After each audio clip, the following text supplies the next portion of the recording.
Γεια σας, φίλοι γραφεπιβάτες της Λέσχης Δημιουργικής Γραφής. Αυτή είναι η έκτη συνομιλία με αγαπημένους συγγραφείς και σήμερα έχουμε έναν πραγματικά αγαπημένο συγγραφέα και έναν πολυπράγμονα τύπο, τον Αλέξανδρο Μυροφορίδη από την Θεσσαλονίκη. Ο Αλέξανδρος, τον γνώρισα τον Αλέξανδρο στο μεταπτυχιακό της Δημιουργικής Γραφής στην Φλόριντα. Στη συνέχεια ο Αλέξανδρος συνέχισε, έκανε διδακτορικό. Και έχουμε και πάρα πολλά να τον ρωτήσουμε, γιατί το βιογραφικό του έχει ε, πολύ ενδιαφέροντα στοιχεία που θα θέλαμε κάποιες διευκρινήσεις. Θα διαβάζω τον τίτλο του διδακτορικού «Μελέτη περίπτωσης, το αστυνομικό αφήγημα και το μυστήριο του κλειδωμένου δωματίου». Αυτό είναι η διπλωματική, όχι το διδακτορικό. Αυτό είναι η διπλωματική. Το διδακτορικό ποιο είναι? Είναι η πλοκή στην πεζογραφία, θεωρήσεις και μεθοδολογίες της πλοκής. Α, οκ. Για την μπλοκή και αυτό που ετοιμάζεις που μου είπες. Ναι. Ωραία. Επίσης είναι ιδρυτής της εταιρείας Gamecraft. Ε, Ασχολείται με τις ψηφιακές αφηγήσεις αστυνομικού μυστηρίου, με ζωντανές διαδραστικές παραστάσεις μυθοπλασίας του εγκλήματος. Αυτό λίγο να μας το εξηγήσεις, διαδραστικές παραστάσεις μυθοπλασίας του εγκλήματος. Επίσης είναι υπεύθυνος των εκδόσεων της λογοτεχνικής σειράς του αστυνομικού μυστηρίου Φεντόρα. Τα πρώτα βιβλία, τρία, τέσσερα, πόσα έχουν βγει από το αντίστοιχο μυστέριο. Τώρα μόλις βγήκε το έκτο. Βγήκε και το έκτο, μπράβο σας. Θα σε ρωτήσουμε και κάποια πράγματα για αυτά. Οκ. Αυτά. Υπάρχει, επίσης έχει εκδοθεί υποσυρά στη Θεσσαλονίκη Νουάρ. Ναι, αυτό είναι μέσα στα 6. Αυτό είναι μέσα στα 6. Αυτή η Έχει σειρά. τη Θεσσαλονίκη, γιατί ο τόπος μάλλον ήταν ορισμένος και είναι Θεσσαλονίκη. Και επίσης η Θεσσαλονίκη έχει και λέσχη ανάγνωση της αστυνομικής λογοτεχνίας με συντονιστή τον Αλέξανδρο. Αυτά τα λέει το βιογραφικό του.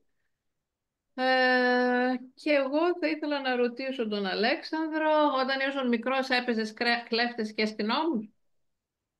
Σίγουρα. Εκείνο που κάναμε ήταν, εγώ ήμουνα στη Θεσσαλονίκη τέρμα πάνω σε μια γειτονιά η οποία στο Μεσοπόλεμο λεγόταν Κάμπελ. Ήταν πολύ γνωστή η περιοχή και είχε γίνει και μια μεγάλη καταστροφή εκεί από ας πούμε ρατσιστικές ενέργειες ανθρώπων που έκαψαν σπίτια κτλ. Είναι το σημερινό Βότσι στη Θεσσαλονίκη, η συνοικία του Βότσι στη Θεσσαλονίκη. Εκείνο που έκανα ήταν έβγαινα από τα χωράφια που ήταν μακριά από το κεντρικό, γιατί τότε δεν χωράφια στο Βότσι, έτσι. Τώρα είναι τα πάντα χτισμένα, δεν έχουμε καν θέα να κοιτάξουμε αριστερά-δεξιά. Και έβγαινα στο κεντρικό που ήταν η Εθνική Αντιστάσεως, τώρα Βασιλίσσης Όλγας, πήγαινα σε ένα περιπτερά ο οποίος είχε πάσης φύσεως περιοδικό και ξόδευα όλο το χαρτζηλίκι μου σε περιοδικά. Μάλιστα, Αστυνομικά και περιπετειώδη αφήγηση. περιπέτειώδη. Όλο όμως. Δηλαδή ούτε ένα ποτήρι νερό δεν μπορούσα να πάρω μετά. Τα ξόδευα όλα. Είχα τεράστια συλλογή, την οποία την έχασα δύο φορές. Τη μία σε μια πλημμύρα ένα ατύχημα και τη δεύτερη επειδή μετακομίσαμε γρήγορα και δεν τα πήρα. Δεν πρόλαβα να τα πάρουν και μικρός βέβαια. Μάλιστα. Ποιες είναι οι διαφορές της πλοκής ενός αστυνομικού μυθιστορήματος από ένα άλλο μυθιστόρημα, κοινωνικό ή πολιτικό? Υπάρχουν κάποιες διαφορές, υπάρχουν κάποιες δυσκολίες? Κοίταξε, να τα πάρουμε με τη σειρά. Ναι. Πρώτον, αν γράψετε κάτι, ένα μυθιστόρημα, το μόνο σίγουρο είναι ότι το μυθιστόρημα έχει συμβάσεις. Δηλαδή, δεν υπάρχει σκέτο μυθιστόρημα το οποίο να λέγεται να ανήκει σε μια κατηγορία αποκλειστικά. Το πιο πιθανό είναι να συναντήσετε συμβάσεις. Δηλαδή, η κυρία Δημουλίδου, μας αρέσει δεν μας αρέσει, δεν έχει σημασία, γράφει ερωτική λογοτεχνία, αλλά έχει και ένα έγκλημα μέσα. Αυτά είναι συμβάσεις, τα οποία υπάρχουν εντός του βιβλίου και τα οποία μπορούν να χαρακτηριστούν ως έχουμε μια ρομαντική ιστορία η οποία περιέχει και έναν φόνο, το οποίο είναι κοινωνικό φαινόμενο πλέον και είναι και κοινωνικό το σχόλιο όταν έχουμε εγκληματικότητα πλέον στη σημερινή κοινωνία. Οπότε το αστυνομικό, να σας πω πώς ξεκίνησε το αστυνομικό, ο Μάρκαρης το είχε πει αυτό, η πρώτη αστυνομική ιστορία είναι ο Ιδίποδας. αν το σκεφτείτε. Ναι. Λίγο. Και μάλιστα είναι πολύ ενδιαφέρουσα αστυνομική ιστορία. Φυσικά και δεν είναι. Απλά θέλω να πω ότι παρουσιάζει τέτοιου είδους συμβάσεις. Και μάλιστα είναι η ιδιαίτερη περίπτωση της αστυνομικής θεωρίας του ανεστραμμένου εγκλήματος. Δηλαδή, θα μου πείτε, υπάρχει και τέτοια θεωρία? Ναι, υπάρχει. Γνωρίζουμε το δολοφόνο από την αρχή. Α, ναι, υπάρχει. Ναι. Σε πόσα βιβλία σας έχει τύχει να γνωρίζετε το δολοφόνο από την αρχή? Ε, Μας έχει τύχει Συνήθως πάντως. στους ανθρώπους που δεν έχουν ουσιαστική επαφή με το αστυνομικό, το ζήτημα είναι να βρούμε το δολοφόνο. Έτσι δεν είναι? Ναι, και ίσως για πολλά χρόνια ήταν αυτό. Για Και είναι πολλά. ακόμα. Υπάρχουν και κάποιοι οι οποίοι γράφουν παλιωμοδίτικα, εντός εισαγωγικών το παλιωμοδίτικα, με το τυπικό ε, ζητούμενο το να βρεθεί ποιο είναι ο εγκληματία. Είτε αυτό είναι φόνο, είτε είναι και κλοπή, είτε είναι εξαφάνιση κτλ. Έτσι, αυτό εννοείται. Ακριβώς. Γενικότερα εγκληματική ενέργεια που διώκεται από τον νόμο. Μετά τον Ιδίποδα, που ήταν πρακτικά κάτι το οποίο είχε μια δραματική ένταση μέσω όλων αυτών που είχαν γίνει με τη δολοφονία του πατέρα του χωρίς να γνωρίζει ο ένας τον άλλον.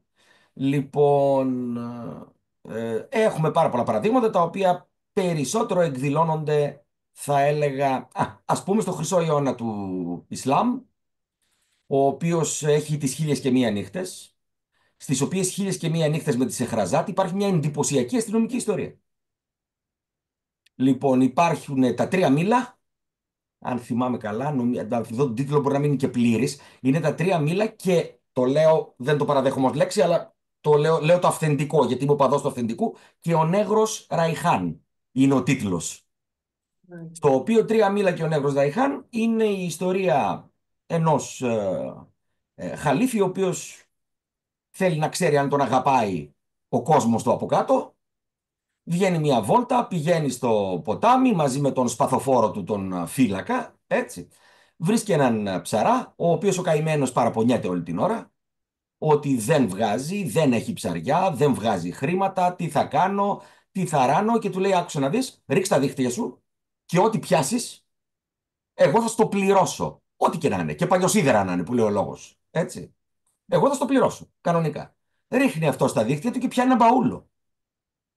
Βγάζει τον μπαούλο και έχουμε για πρώτη φορά στην ιστορία της μυθοπλασίας εγκλήματος, ανοίγει τον μπαούλο και βρίσκει μια νεκρή κοπέλα μέσα. Δεν συνηθιζόταν τέτοιου είδους αυτή Ναι. εκείνη την εποχή. Να το πεις τόσο ομά αυτό. Δεν συνηθίζεται αυτό. Ναι. Οπότε τι κάνει? Τρελαίνονται όλοι και φυσικά ο Χαλίφης, επειδή είναι στη δική του επικράτεια, λέει στο σπαθοφόρο: βρες το ποιος το έκανε. Βρες τον ένοχο. Γρήγορα. Να μην στα πολυλογώ, να μην Ναι. στα πολυλογώ, είναι μια ιστορία στην οποία προσπαθεί, μάλλον για την ακρίβεια δεν προσπαθεί, στην αρχή να δρανείς ο σπαθοφόρος. Αποτυχάνει μία, αποτυχάνει δύο, και στο τέλος ο Χαλίφης γυρίζει εναντίον του. Του λέει: εσένα θα κρεμάσω, αν δεν βρεις τον ένοχο. Εν τέλει εμφανίζεται ένας απομηχανής θεός, ο οποίος απομηχανής θεός μπλέκει έναν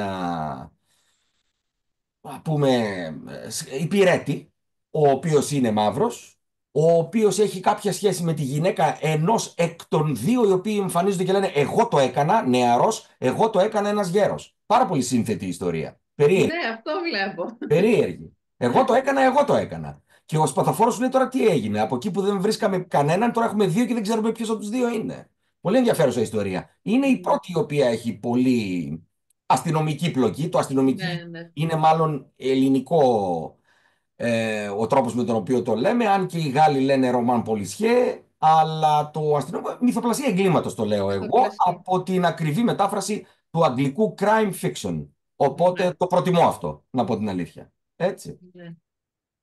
Λοιπόν, μετά τη Σεχραζάτ, ή εν πάση περιπτώσει την ιστορία την οποία λέει η Σεχραζάτ, έχουμε την περίπτωση των Κινέζων, οι οποίοι έχουν εντυπωσιακή παρουσία. Οι οποίοι 13ο αιώνα γράφουν δικαστικά θρίλερ. Παρακαλώ. Με το Μάλιστα. δικαστή D, που είναι πάρα πολύ γνωστός, είναι ένας συνολόγος, ο Ρόμπερτ Βαν Γκούλικ, Ολλανδός στην καταγωγή, ο οποίος πηγαίνει στην πρεσβεία της Ολλανδίας στην Ιαπωνία και του δίνει τη δυνατότητα να ταξιδεύει στην απέναντι όχθη που είναι Μαντζουρία, Κίνα, και μπαίνει στην Κίνα βασικά, και πηγαίνει και σε μεγάλες πόλεις που οι Ευρωπαίοι είναι καλοδεχούμενοι. Βρίσκει, όπως Σανγκάι, έτσι, και μεγάλες πόλεις που έχουν πολύ ξένο κόσμο, βρίσκει βιβλία Βρίσκει για την ακρίβεια πολλά σκόρπια στην κινέζικη επικράτεια, τα συγκεντρώνει και μπαίνει στη διαδικασία να τα κάνει μετάφραση. Μάλιστα. Και ανακαλύπτει εντυπωσιακά δικαστικά εγκλήματα, στα οποία ο δικαστής είναι έτσι κι αλλιώς και ο κατήγορος, αλλά ταυτόχρονα είναι και ο ερευνητής. Δεν έχουμε αυτή την οργανωμένη εισαγγελία που έχουμε πλέον εδώ σε όλες τις χώρες του δυτικού και μη δυτικού κόσμου, με το τμήμα έρευνας και τον εισαγγελέα. Αυτοί τότε τα κάναν όλα. Οι οποίοι μπορούσαν να δικάσουν και φυσικά να καταδικάσουν. Πολύ ενδιαφέρον το γεγονός το ότι είχε πάρα πολλές υποθέσεις, αλλά δεν ήταν γραμμένο τόσο λογοτεχνικά, δηλαδή φλιαρούσε. Ίσως γιατί δεν είχαν και στο πίσω μέρος του μυαλού τους τη λογοτεχνία, Ναι, ήταν αλλά καταγραφή. μάλλον κάτι λαογραφικό, όπως την καταγραφή του Ναι, ναι. τρόπου με τον οποίο δούλευε ο νόμος στην Κίνα εκείνη την εποχή. Μετά μπαίνουμε στα δικά μας. Δηλαδή ερχόμαστε δυτικό πολιτισμό και εκεί πραγματικά έχουμε ανάπτυξη σε ιστορίες. Δεν έχω πάει ακόμα στην ιστορία που θεωρείται η πρώτη, αν και κατά τη γνώμη μου δεν είναι η πρώτη. Βασικά όχι κατά τη γνώμη μου, δεδομένο είναι ότι δεν είναι η πρώτη, αλλά η πρώτη που έμεινε στην ιστορία, ως η πρώτη αστυνομική ιστορία. Έχουμε πολλά. Έχουμε το Ζαντίκ του Βολτέρου, έχουμε το Γκοριό του Μπαλζάκ, έχουμε το... Le Père Goriot. Ναι. Ναι, ναι, μπράβο. Έχουμε το... Δεν μπορώ να θυμηθώ τι... Α, το Madame Σουντέρι του Χόφμαν. Όλα αυτά είναι 1748, 1819, δηλαδή είναι σε περίοδο στην οποία ακόμα δεν ξέρουμε τι είναι η αστυνομική αφήγηση. Εκεί κάπου 1830, να πω, 40, έχουμε μια τεράστια αλλαγή κοινωνική στο δυτικό πολιτισμό. Ποια είναι αυτή? Έχουμε βιομηχανική επανάσταση, απαρχές βιομηχανικής επανάστασης. Οπότε τι γίνεται? Το χωριό περνούσε τέλεια. Τώρα όμως πάρα πολλοί κόσμος δεν έχει δουλειές και σηκώνεται, πηγαίνει στην πόλη για να δουλέψει. Όταν η πόλη είναι στους 12.000 κάτοικους και ξαφνικά μέσα σε ένα χρόνο φτάνουν στους 25, διπλασιάζονται, αντιλαμβάνεστε ότι όλος αυτός ο κόσμος πρέπει να δουλέψει, να φάει, να πιει, να κοιμηθεί κάπου, να ντυθεί, μπορεί να έχει και μεγαλεπίβολα σχέδια, δηλαδή να γίνει κάποιος κτλ. Όλα αυτά προκαλούν εγκληματικότητα. Ναι, Το σύνολο του όπως και στις πληθυσμού που μέρες μας. στατιστικά θα έχει και εγκληματικά στοιχεία. Έτσι, αυτό εννοώ. Δεν εννοώ ότι αυτοί όλοι που ήρθαν είναι κακοί. Καμία σχέση. Ναι, όπως και στις μέρες μας. Δεν έγινε και στη Βεβαίω. σύγχρονη εποχή. Είναι το ίδιο πράγμα. Φανταστείτε ότι αυτό ξεκίνησε από τις μικρές πόλεις. Πολύ Δεν σωστά. είναι και μια κοινωνική διάσταση. Δηλαδή, θίγει και κοινωνικά θέματα, Ακριβώς. κοινωνικά προβλήματα. Ακριβώς. Δεν είναι πια αμυγές αστυνομικό. Ακριβώς. Τότε ξεκινάμε να έχουμε κοινωνικό ζήτημα στη συγκέντρωση της Κοινωνικό. πόλης. Και πώς μεταφράζεται αυτό? Έχουμε πολύ κόσμο στην πόλη και ξαφνικά η αστυνομία που ήταν 5 άτομα στην πόλη των 12.000 θα πρέπει να γίνει 35. Και αυτοί θα πρέπει να εκπαιδευτούν να αντιμετωπίσουν και πολύ πιο επικίνδυνους κακοποιούς.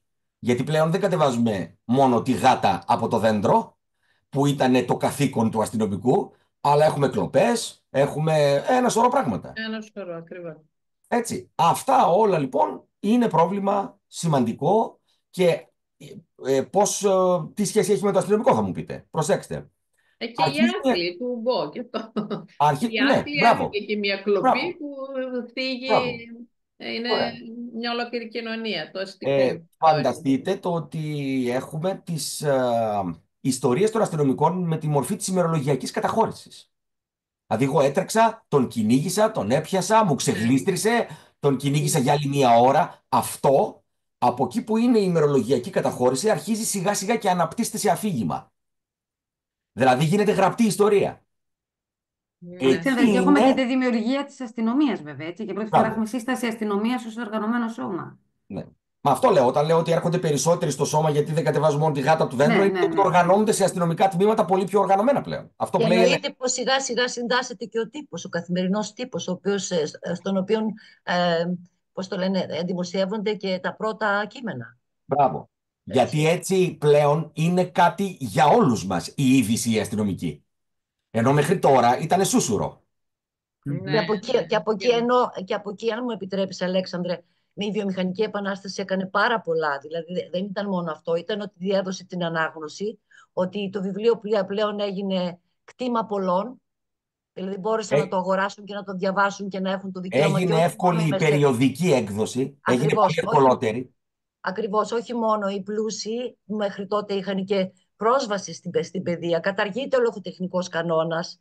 Είναι πάρα πολλά πράγματα που και φυσικά και ξεκινάει και όλο αυτό το κίνημα το γυναικείο, η φιλοσοφία και η Χάιντεγκερ και όλοι αυτοί με το κοινωνικό τέτοιο. Έτσι. Στις Όχι. περιοδικές εκδόσεις, επειδή η περιοδική έκδοση διψά για υλικό, αρχίζουν και δημοσιεύονται ιστορίες σε συνέχειες. Βέβαια. Ναι, έχουμε τις... Έτσι. Λοιπόν, σημαντικό και αυτό. Τώρα, οι ιστορίες γίνονται όλο και πιο εφάνταστες όσο περνάει ο καιρός. Και ξαφνικά, μπαμ, 1900, τι λέω, όχι, πολύ αργά είναι, πολύ νωρίτερα, 1839, 2 χρόνια πριν την ιστορία του Edgar Allan Poe, «Η φόνη της οδού Μόργκ», βγαίνει ένας Νορβηγός και γράφει ιστορία, αλλά γράφει δυστυχώς στα νορβηγικά ιστορία, την ιστορία, τη δολοφονία του κατασκευαστή μηχανών Ρόλφσεν από τον Μαουρίτς Χάνσεν, τον συγγραφέα, τον Νορβηγό, ο οποίος έχει detective, όπως τον εννοούμε με τη μορφή του ερευνητή, αλλά δεν είναι αστυνομικός. Διότι το έγκλημα γίνεται μέσα σε χώρο, σε επικράτεια εταιρείας. Είναι εταιρικό έδαφος. Φανταστείτε τότε, έτσι. Εταιρικό έδαφος.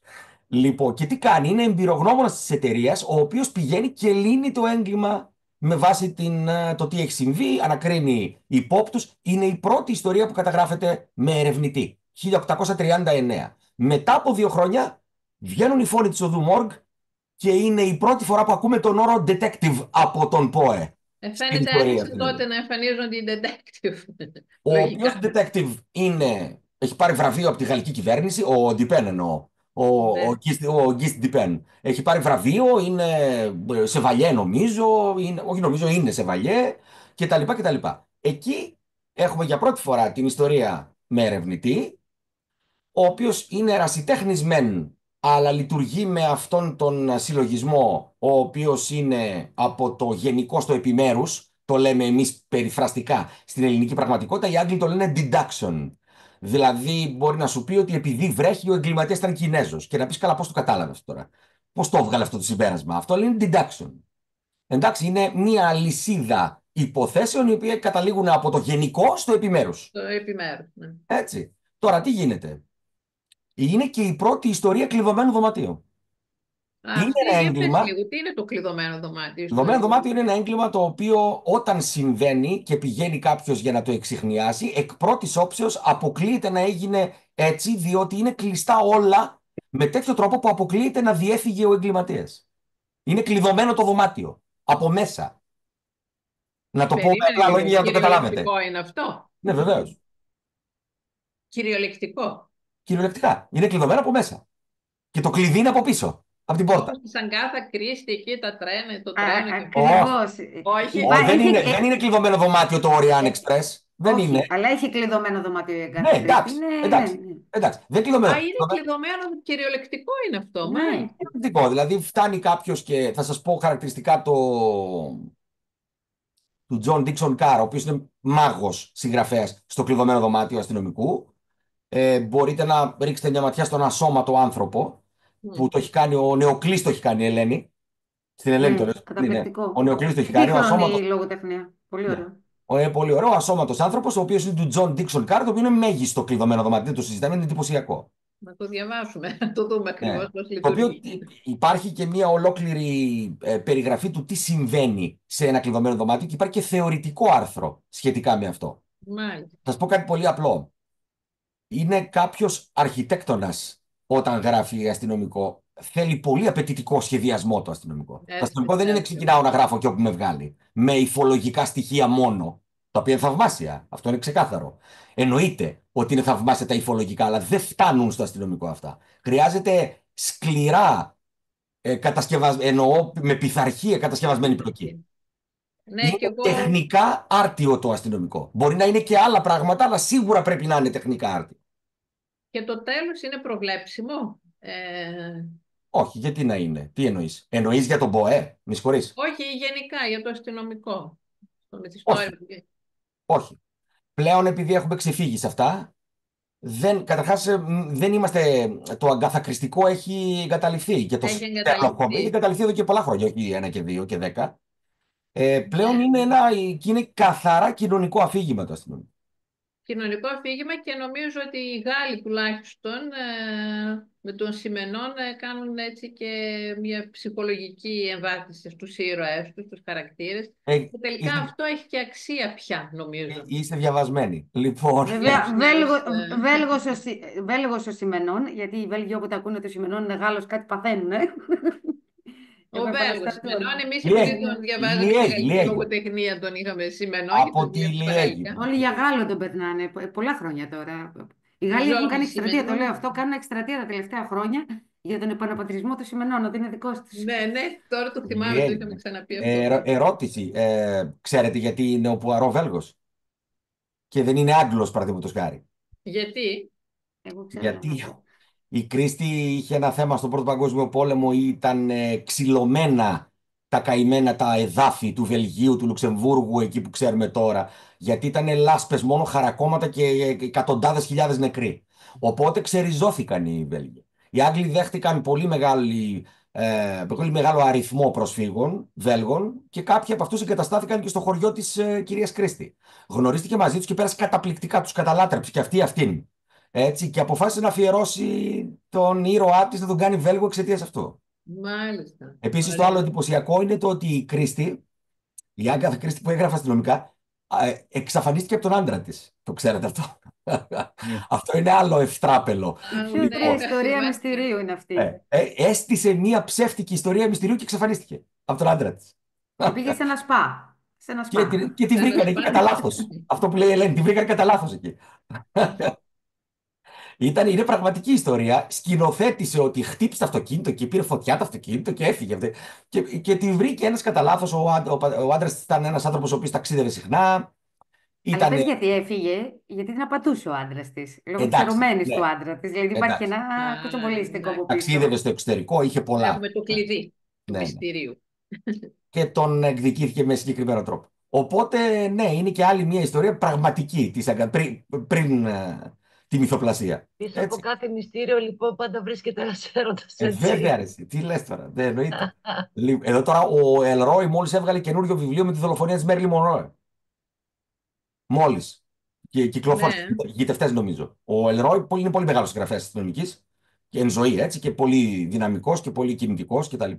Λοιπόν, τέλος πάντων, μετά όλη η ιστορία με τον Πόε, έρχονται πολλοί και μεγάλοι για να αρχίσουν πλέον να γεμίζουν με υλικό την παγκόσμια λογοτεχνία. Σε πρώτη φάση η κλασική λογοτεχνία αποθεί τα αστυνομικά αφηγήματα γιατί δεν τα θεωρεί λογοτεχνικά. Μεταξύ Ναι, μας ψιλοδίκιο είχαν. ναι. Όχι 100% αλλά είχαν μεγάλο δίκιο. Το γεγονός το ότι η φόρμα δεν μοιάζει και είναι υπερσυγκεντρωμένη σε κάτι το οποίο η κλασική λογοτεχνία δεν του δίνει ιδιαίτερη σημασία. Λοιπόν, αλλά δεν πάβει να βελτιώνεται συνεχώς. Και επειδή προκύπτουν πολλοί συγγραφείς, και αυτό είναι η δύναμη μιας θεματικής λογοτεχνίας, όταν προκύπτουν πολλοί συγγραφείς είναι αναπόφευκτο ο ποιοτικός ερχομός. Έτσι, είναι αναπόφευκτος, είναι λογικό. Και ξαφνικά έχουμε ανθρώπους όπως ο Μπόρχες να γράφει αστυνομικές ιστορίες. Ο Μπόρχες, όχι κάποιος άλλος. Έτσι, σας δω ένα παράδειγμα που είναι πολύ 38. Λοιπόν, Έχει ενδιαφέρον, είναι εντριγαδόρικο νομίζω για το μυαλό. είναι. Γιατί αυτό που είπες ότι πρέπει να σχεδιαστεί πάρα πολύ καλά, πρέπει να υπάρχει συνέπεια στην αιτία, στο αποτέλεσμα, να μην σου ξεφύγει τίποτε, να μην κοροϊδέψεις τον αναγνώστη, να μην τον εξαπατήσεις, Ταυτόχρονα να τον πείθεις. να τον πείσεις, να τον παραπλανήσεις. Αυτή η παραπλάνηση πώς γίνεται πάλι? Κοιτάξτε, καταρχάς ξεκινάμε με την αναστολή της δυσπιστίας. Είναι μια πάρα πολύ σημαντική παράμετρος η αναστολή της δυσπιστίας. Είναι αρχή αυτή, Είναι αρχή. Ξεκίνησε από τον Άγγλο, τον ποιητή, τον Samuel Taylor Coleridge, 1840. Δεν είναι καινούρια. Παλιό είναι.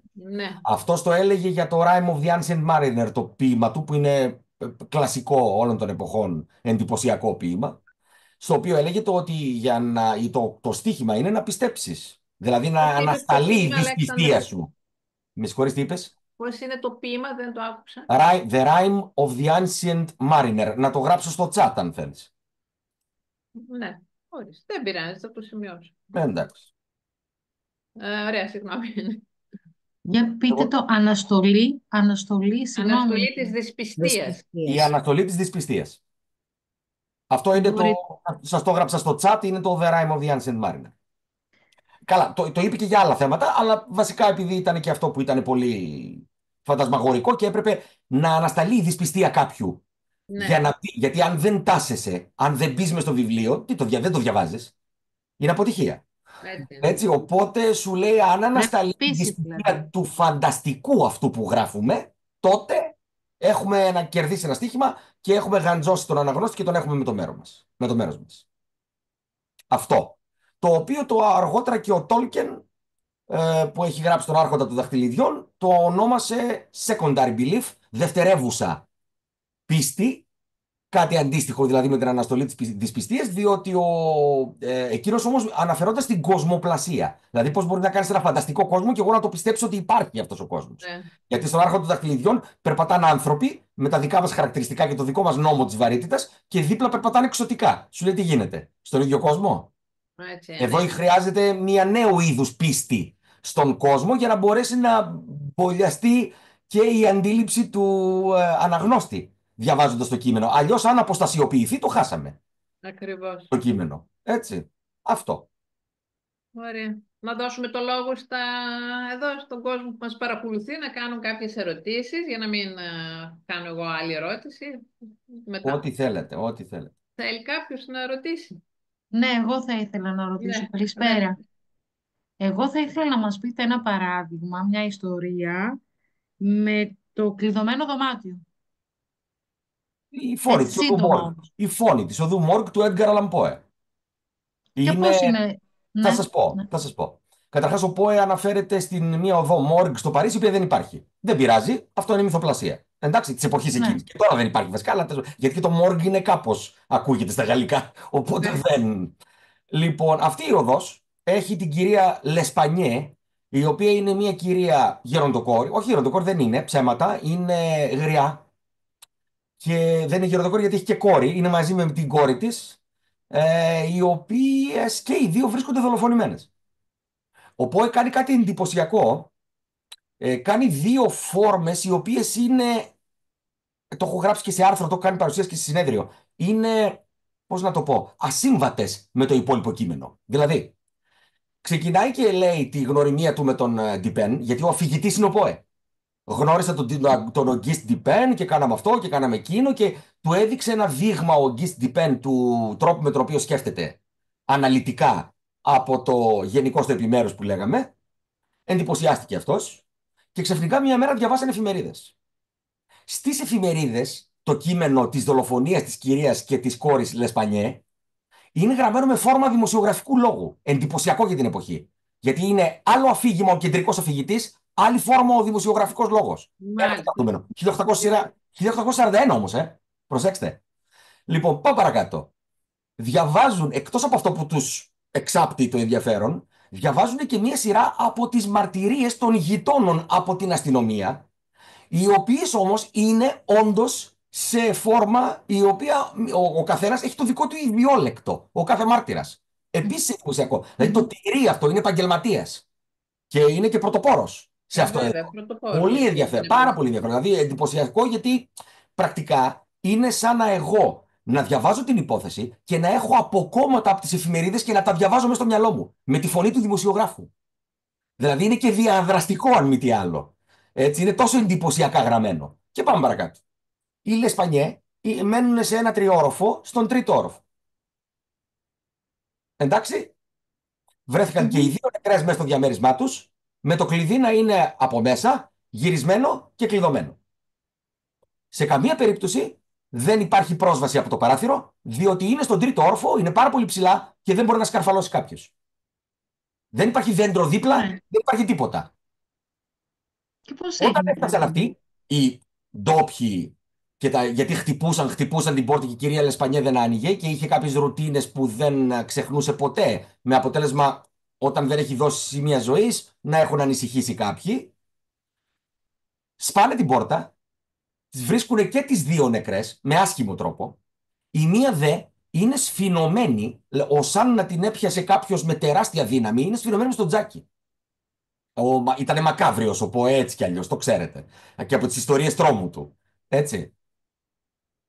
Λοιπόν, δεν ξέρω αν ακούγομαι ή αν κόπηκε κάτι. Ακούγεσαι, Με ναι. ακούτε? Ναι, σε ακούμε, ναι. Ναι, Γιατί σας διακόπηκε ακούω. λίγο το βίντεο. Σας βλέπω λίγο Επίσης, Αλέξανδρε, είχαν σηκώσει νωρίτερα χρήματα, τα οποία βρέθηκαν εκεί. Δεν σ' άκουσα, Μάνο. Ναι. Είχαν πάει στην τράπεζα, είχαν σηκώσει ένα μεγάλο ποσό, το οποίο βρέθηκε μέσα στο σπίτι. Ακούς? Άρα δεν ήταν ληστεία. Δεν ήταν η ληστεία. Να Έχει ακούς? παγώσει λίγο ο Ναι. Αλέξανδρος. Άρα ποιος Ανώλη, ποιο μην πείτε το τέλος όμως, μην κάνετε spoiler. Όχι, δεν. Απλά λέμε τα στοιχεία. Τα στοιχεία αναφέρουμε τώρα. Κάτι έγινε με τον Αλέξανδρο. Ναι, Μέχρι ναι. να επανέλθει Ότι δεν ο- υπήρχε, δεν υπήρχε Εγώ ξέρετε περίπτωση τι- κλοπής. Μέχρι να Ξέρετε τι επανέλθει ο θέλω να Αλέξανδρος. ρωτήσω. Ναι. Χάθηκε η σύνδεση με τον Αλέξανδρο, ναι. Θα το κάνει από μόνος του, φαντάζομαι. Σας έχω γράψει στο chat το πιο γνωστό βιβλίο με τεχνική κλειστού δωματίου. Είναι το Μυστήριο του Κίτρινου Δωματίου του Γκαστόν Λερού. Είναι αυτός που έγραψε και το Φάντασμα της Όπηρας. Είναι πάρα πολύ ωραίο και ευκολοδιάβαστο. Όποιος θέλει έτσι να δει ένα ωραία, δείγμα το Μυστήριο του Κίτρινου πολύ Δωματίου. χαρακτηριστικό. Ναι, τώρα θα αρχίσουμε να διαβάζουμε εγώ δηλαδή και αστυνομικά μπήκα στο μεράκι. Να Δεν ρωτήσω. είναι που για να συνεχίσω από εκεί που σας Να έχασα. τους. Ναι, ναι. Ναι, όχι, μπήκα, μάλλον κάποιο θέμα ήταν. Για να συνεχίσω από εκεί που σταμάτησα. Μπαίνει μέσα, βρίσκει τεράστια ποσότητα από χρυσές λίρες. Άρα δεν είναι έγκλημα με βασικό κίνητρο τη ληστεία. Δηλαδή δεν πήρε κανένα τίποτα. Έτσι. Υπάρχει ένα άνοιγμα στο τριχωτό της κεφαλής της κυρίας Λεσπανιέ, ως αν κάποιος να την άρπαξε από εκεί και να την τράβηξε με βίαιο τρόπο και της αφαίρεσε μαλλιά. Και οι αστυνομικοί έχουν μείνει άναυδοι και δεν καταλαβαίνουν τι τους χτύπησε. Να το πω με απλά λόγια. Δεν καταλαβαίνουν τι γίνεται. Δεν μπορώ να το καταλάβουν. Το κατάλαβαν στο τέλος. Ναι, βέβαια. Απλά αν το πω θα είναι προδοσιά. Όχι, Αν μην δεν μας το το λες, διαβάσετε. γιατί πραγματικά θέλουμε να το διαβάσουμε. Είναι προδοσιά. Και είναι γραμμένο με το παλιό στυλ του ΠΟΕ που είναι εντυπωσιακό. Ναι, Εντάξει. ωραία. Να Τώρα ρωτήσω. Όχι υπάρχει. εγώ να ρωτήσω, μπορώ να ρωτήσω, σαν συνέχεια και μετά μιλάς, Αντώνια. Νομίζω, αν έχω καταλάβει Άντι, όταν γράφουμε ένα μυθιστόρημα, πρέπει να είμαστε ειλικρινείς με... δηλαδή, νομίζω, αν έχω καταλάβει καλά, ότι ο αναγνώστης δεν πρέπει να βρίσκεται προεκπλήξεως.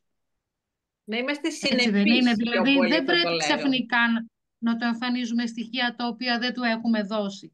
Έτσι δεν είναι? Ή κάνω λάθος? Κοιτάξτε, καλή, η ερώτηση είναι καλή. Σαφώς και το αστυνομικό έχει ρυθμό αποκαλύψεων. Δηλαδή, εμείς έχουμε 40 πράγματα διάσπαρτα μέσα στο αφήγημα και τα αποκαλύπτουμε σιγά σιγά. Είναι σαν το ψίχουλο στο μονοπάτι, το οποίο βρίσκω ένα και μετά ψάχνω για το επόμενο και ακολουθώ, ενώ εγώ τα ρίχνω με σκοπό εσύ να με ακολουθήσεις. Εντάξει, τώρα, Ναι. αν βρω κάτι ουρανοκατέβατο, το οποίο ο συγγραφέας δεν το έχει δικαιολογήσει σωστά, τότε έχουμε πρόβλημα. Ναι, έχετε δίκιο. Αν όμως βρω κάτι, γιατί πολύ απλά πήγα σε μια γωνία στην οποία δεν έψαξα, τότε είναι απόλυτα δικαιολογημένο. Ναι, είναι Θέλετε άλλο. ένα κόλπο να σας κάνω? Για κάνε. Περιμένετε. Ένα λεπτάκι.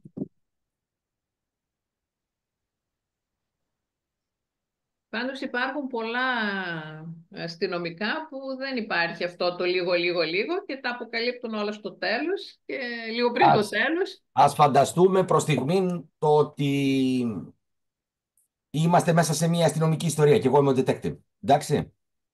Λέω στην Κάνεις Δέσποινα. τώρα από αυτά τα παιχνίδια, τα διαδραστικά. Θα τα πούμε αυτό. Όχι, δεν έχω καμία σχέση με αυτό. Δεν είναι Αυτό έχει να κάνει με θεωρία. Έχει να κάνει με Ναι, θεωρία. ναι. Λέω στη Δέσποινα. Δέσποινα. Εγώ είμαι ο αστυνόμος, έτσι. Ναι. Δέσποινα, βάλε την τσέπη σου βάλε το χέρι σου στη δεξιά τσέπη του παντελονιού σου και δείξε μου τα κλειδιά σου. Εσύ προφανώς και δεν έχεις παντελόνι τώρα. Παρένθεση. Και προφανώς και δεν έχεις κλειδιά στο παντελόνι. Προσέξτε όμως. Λέω, βάλε. Έχει σαστήσει η Δέσποινα, τώρα με κοιτάει. Λέω, μήπως ψάχνεις γι' αυτά? Ναι. Έπεσαν από την τρύπα του παντελονιού σου. Τα βρήκα δίπλα στο θύμα. Άρα εσύ το έκανες. Τι έκανα? Δημιούργησα χώρο από εκεί που δεν υπήρχε. Υπάρχει στο αφήγημά μου η τσέπη της Δέσποινας, η οποία δεν χρειάζεται να συμμετέχει στο αφηγηματικό σύμπαν όσο περιγράφω το αστυνομικό. Μέχρι τη στιγμή στην οποία εγώ την επινοώ. Και είναι απόλυτα δικαιολογημένη. Δεν είχα μέχρι τώρα βάλει στο παιχνίδι την τσέπη της, ως χώρο, χρόνο ο ίδιος είναι, ως χώρο, τι κάνω, τον επινόησα από ένα συνολικό υλικό, το οποίο είναι εκεί, αλλά δεν μας απασχολεί. Είναι σαν να Γιατί έχεις σου ένα χρειάζονται τα ποτήρι. κλειδιά, για να καταλάβω. Γιατί σου χρειάζονται τα κλειδιά. Οι επινοήσεις πραγμάτων από έρευνες, οι επινοήσεις πραγμάτων από οτιδήποτε είναι μέσα στο αστυνομικό πάρα πολύ συχνό φαινόμενο. Να Αν ρωτήσω. λοιπόν καταφέρεις να το δείξεις μέσω έρευνας, δηλαδή τώρα δεν μπορεί να αμφισβητείς κανένας να πει μεγάλε, έβγαλες λαγό από το καπέλο σου τώρα. Τι έκανες, γιατί είχαμε ψάξει νωρίτερα την τσέπη της κυρίας Δέσποινας και δεν είχαμε βρει τίποτα. Τότε θα είχαμε θέμα. Δεν την είχαμε ψάξει. Αυτά Εγώ, να ρωτήσω, ο συγγραφέας τα προσθέτει μετά αφού γράψει μια φορά την ιστορία του, βάλει κάποια από αυτά τα κολπάκια και μετά είναι όταν και, δει ότι έχει κάποια κενά γυρνάει και προσθέτει τσεπούλες και κλειδάκια. είναι και η Ελένη εδώ, την Ελένη θα ρωτήσετε. Ελένη, για πες. Αλλά θέλω να πω, τουλάχιστον για το θέμα το θεωρητικό, μια ιστορία θα τη σχεδιάσεις 20 φορές μπορεί. Ναι, Δεν σίγουρα. είναι κάτι το οποίο βγαίνει μόνο ρούφι. Στο αστυνομικό είναι πολύ δύσκολο αυτό. Πάρα Ακριβώς. πολύ δύσκολο. Επίσης, μπορεί να τη βελτιώσει για να την ξαναγράψει. Δηλαδή, δεν την ξαναγράψει γιατί έχεις κάποιο ατόπιμα. Την ξαναγράψει για την βελτίωση. Αναβαθμίζεις χαρακτήρες, οι οποίοι θεωρείς ότι ξαφνικά σου είναι πάρα πολύ χρήσιμοι. Αναβαθμίσεις θέσεις. Αλλάζει το χρόνο. Ας σας πω ένα άλλο αστυνομικό κόλπο το οποίο κάνουμε παραδείγματος χάρη στην πλοκή. Η κυρία Τάδε χάνει την κόρη της. Ο θάνατός της είναι δεδομένος από τον ιατροδικαστή στις 8.30 ώρα το πρωί. Αλλά στις 9.30 ώρα η κόρη της την παίρνει τηλέφωνο και μιλάνε κανονικά στο τηλέφωνο. Τι έχει γίνει. Είναι σαν λύπηρο, θα έβαζα εγώ. Ο συγγραφέας. Όχι, δεν είναι αυτό. Αυτό είναι εύκολο, ρε. Και εγώ αυτό Ναι, ρε. Στην πρώτη γραφή βάζουμε τα εύκολα, μετά Αυτό είναι λύπηρο. εύκολο. Λοιπόν, θα σας πω κάτι πάρα πολύ απλό για να καταλάβετε το ότι είναι μάγος ο συγγραφέας αστυνομικής. Είναι μέγας αρχιτέκτονας του κειμένου. Παίζει με τα πάντα. Με τα πάντα. Μέχρι και με τη στίξη. Όσο περίεργο και να σας φαίνεται. Λοιπόν, θα σας δώσω το παράδειγμα, είναι πάρα πολύ απλό. Πρώτον, η κυρία όντως άκουσε την κόρη της. Αλλά δεν την άκουσε στις 9.30. Ρολοή, θα πεις. Ναι. Κάποιος έπαιξε με το ρολόι και ένα ξυπνητήρι, γιατί όταν κάποιος έχει ρουτίνες, η κυρία αυτή στο αστυνομικό έπαιρνε φάρμακα. Συγκεκριμένη ώρα. Και είχε ξυπνητήρι για τα φάρμακα. Κάποιος έπαιξε με την ώρα και χτύπησε το ξυπνητήρι συγκεκριμένη ώρα που αυτή νόμιζε ότι είναι 9, παραδείγματος χάρη λέω, για να πάρει τα φάρμακά της. Αλλά δεν ήταν αυτό. Δηλαδή ένα κόλπο. Αυτό είναι πολύ Πουαρό και Κρίστη. Ναι, αυτό είναι. Και σε σύριαλ το έχουμε δει αυτό. Να σας πω για το κλειδωμένο δωμάτιο τη λύση. Που έχει δώσει ο πολύ μεγάλος ο Τζον Ντίξον Κάρ. Σε μία υπόθεση, όχι στα βιβλία που τα διαβάσετε. Για Σε δώστε. μια θεωρητική που την έχει επινοήσει. Ο πρώτος που τρέχει να ανησυχήσει για το θύμα στο κλειδωμένο δωμάτιο είναι ο δολοφόνος. Γιατί τρέχει, φτάνει στην πόρτα. Μάλιστα στη συγκεκριμένη σκηνή η πόρτα είναι όπως οι κλασικές, οι αμερικάνικες και οι αγγλικές που έχουν πάνω το άνοιγμα, το τζαμάκι. Έτσι.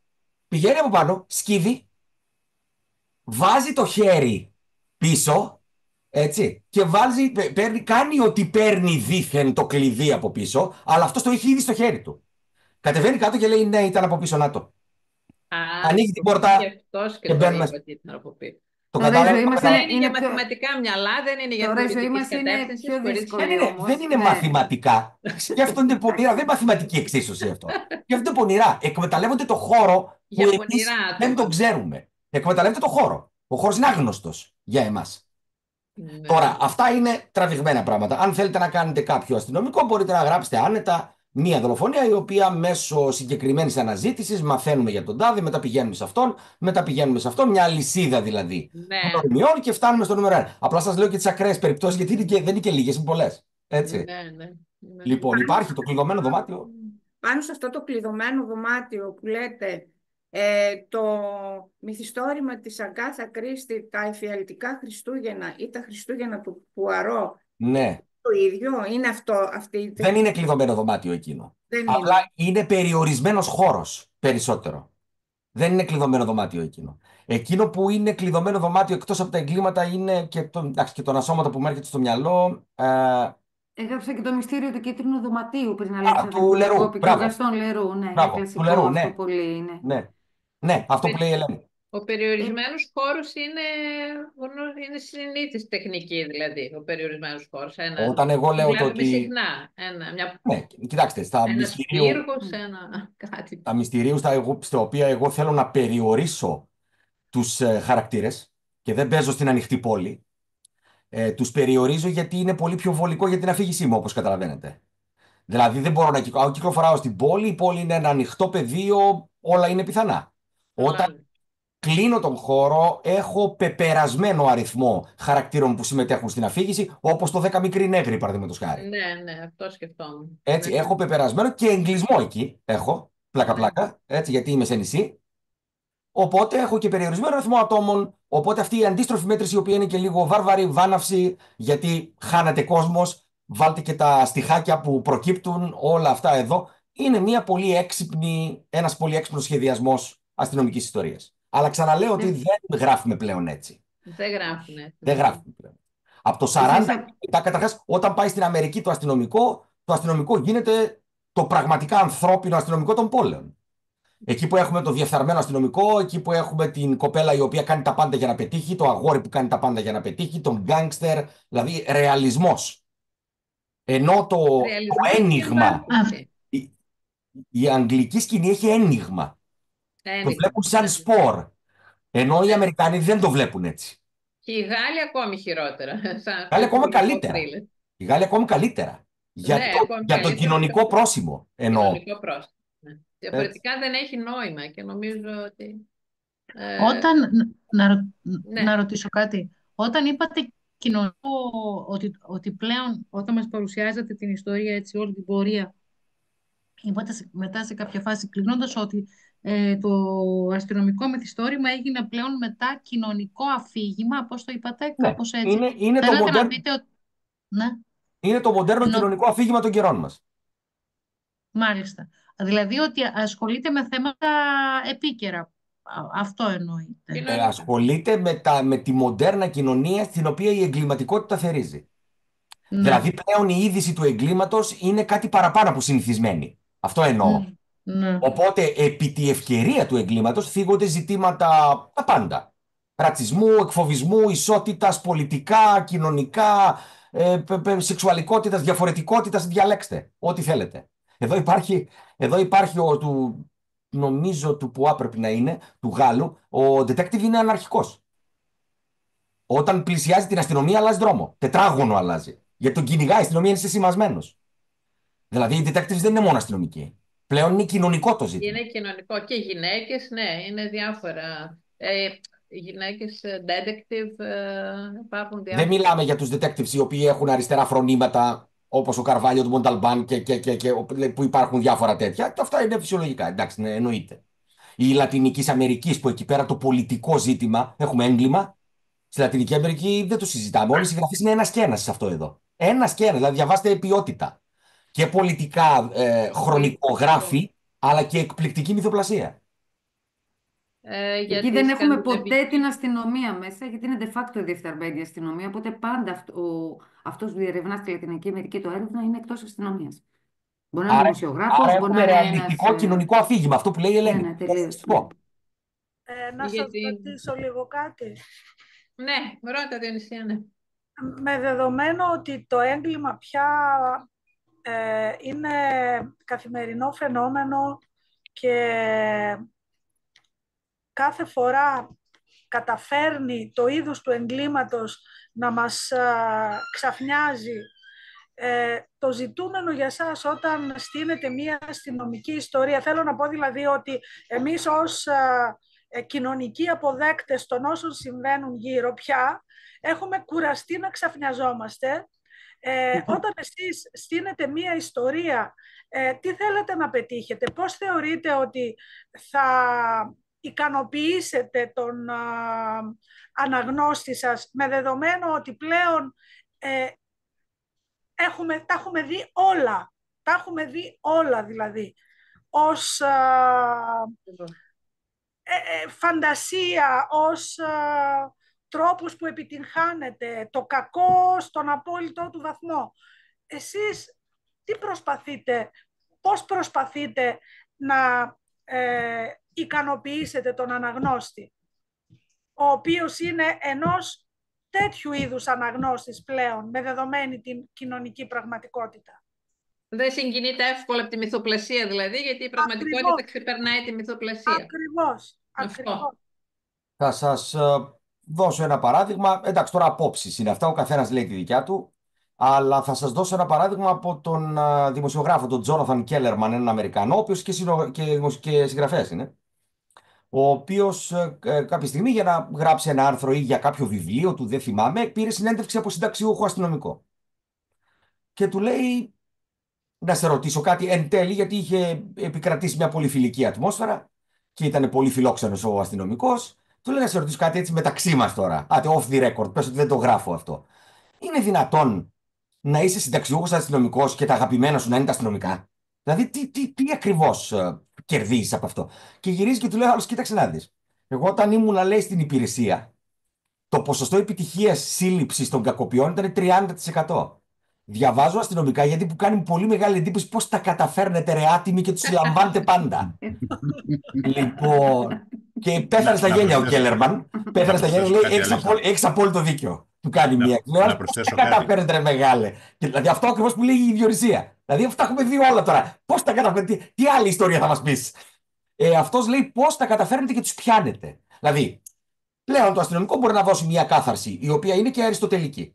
Εντάξει, με την έννοια ότι αποδίδεται δικαιοσύνη. Πλέον δεν αποδίδεται και δικαιοσύνη σε ορισμένα πράγματα. Με απόλυτο ρεαλισμό. Δηλαδή βγαίνουν συγγραφέας και λέει, όχι, δεν τον πιάσαμε, παιδιά. Δεν τον πιάσαμε. Να πω και κάτι, Αλέξανδρε, εδώ ότι... Και στο Μανώλη που ήθελα να κάνει παρέμβαση. Ήθελα να προσθέσω σε αυτό που ρώτησε η Διονυσία. Διονυσία. Προηγουμένως ο Αλέξανδρος μας είπε για τον Ιδίποδα. Θα ξέρετε όλες σας πως οι αρχαίοι τραγικοί ποιητές χρησιμοποιούσαν 3 συγκεκριμένους μύθους, οι οποίοι ήταν γνωστοί σε όλους πλέον. Ήξεραν πάρα πολύ καλά όταν πήγαιναν να δουν στο θέατρο την Αντιγόνη οι αρχαίοι Αθηναίοι το μύθο. Το ήξεραν. Ποιος ο λόγος λοιπόν που πήγαιναν να ξαναδούν μια άλλη Αντιγόνη? Πήγαιναν να δουν το κάτι διαφορετικό, τη διαφορετική ματιά του ποιητή πλέον. Πώς ο ποιητής εξέθετε το μύθο του. Το ίδιο πράγμα έλεγε, από μια διαφορετική σκοπιά. Το ίδιο πράγμα ακριβώς. Έλεγε το Φιλοκτήτη, ενώ όλοι ήξεραν τον Όμηρο. Τα ξέρανε, τους μύθους. Αλλά έγραφε το Φιλοκτήτη. Και εκεί ήταν η μαγεία, αν θέλετε, και το στίχημα να κερδίσει τους θεατές. Και αν μου επιτρέπετε και εδώ να προσθέσω κι εγώ ότι δεν είναι μόνο, αυτό δεν ισχύει μόνο στην αστυνομική λογοτεχνία. Γενικότερα, όποιος καταπιάνεται με τη γραφή, το πρώτο ερώτημα που έχουμε όλοι είναι και τι θα πω εγώ παραπάνω από τι είπαν οι άλλοι. Η διαφορετικότητα είναι αυτή, σύμφωνο, αλλά στα πάντα. Δηλαδή, είναι ο τρόπος με τον οποίο θα το πει. Η θέση που έχει ο κάθε συγγραφέας. Ο τρόπος που θα το πει ο καθένας έχει ένα δικό του τρόπο να το πει. Όλοι γράψαν για τον έρωτα, αλλά ο καθένας το γράφει με διαφορετικό. Και εξακολουθούν να γράφουν, και εξακολουθούμε να γράφουμε. Έτσι. Ακριβώς. Βέβαια, ο Αλέξανδρος είπε πριν, να μου επιτρέψει, αυτό που έλεγε για το κοινωνικό μυθιστόρημα, και για να απαντήσω και εγώ από τη δική μου πλευρά στη Διονυσία, το ότι η πραγματικότητα μας έχει ξεπεράσει και θα σήμαινε κανονικά ότι οι συγγραφείς βάζουν κάτω τα μολύβια. Δηλαδή, κανονικά αυτά που ζούμε τα τελευταία χρόνια θα πρέπει να οδηγήσουν σε αυτό, νομοτελειακά. Τι έχει αλλάξει και προστατεύονται και εξακολουθούν να υπάρχουν, τουλάχιστον μέχρι στιγμής.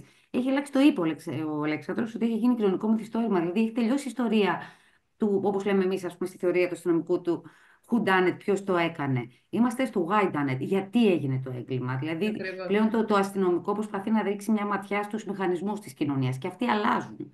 Η κοινωνία δεν μένει στατική. Μπορεί το έγκλημα δεν εξελίσσεται μόνο το έγκλημα. Εξελίσσεται και η κοινωνία μαζί με το έγκλημα. Γίνεται πιο σκληρή, γίνεται πιο αδιάφορη. Και εκεί, αυτά είναι τα χαρτογράφητα νερά τα οποία έχουν απομείνει στον συγγραφέα αστυνομικής λογοτεχνίας να διερευνήσει. Εκεί είναι το μεγάλο στοίχημα. Γι' αυτό και αρκετά αστυνομικά τα τελευταία χρόνια έχουν ανοιχτό τέλος. Το είπε ο Αλέξανδρος. Δεν δικαιώνεται και καλά. Πάντα. Δεν υπάρχει κάθαρση και καλά. Στο τέλος μένεις και με την απορία ότι τελικά, ρε παιδί μου, αποδόθηκε δικαιοσύνη. Αυτό είναι και μια τεχνική αυτοπροστασίας. Είναι δηλαδή και κάτι που το κάνουμε οι συγγραφείς αστυνομικής. Γιατί δεν έχουμε απάντηση, δεν έχουμε τρόπο να εξελίξουμε το μύθο μας, τουλάχιστον με τις συνταγές του παρελθόντος. Δεν υπάρχουν πια συνταγές. Η κοινωνία και η εγκληματικότητα μας έχει ξεπεράσει. Άρα προσαρμοζόμαστε και εμείς σε αυτό. Σε μια κοινωνία η οποία είναι ελώδης. Είναι κινούμενα βαλτοτόπια.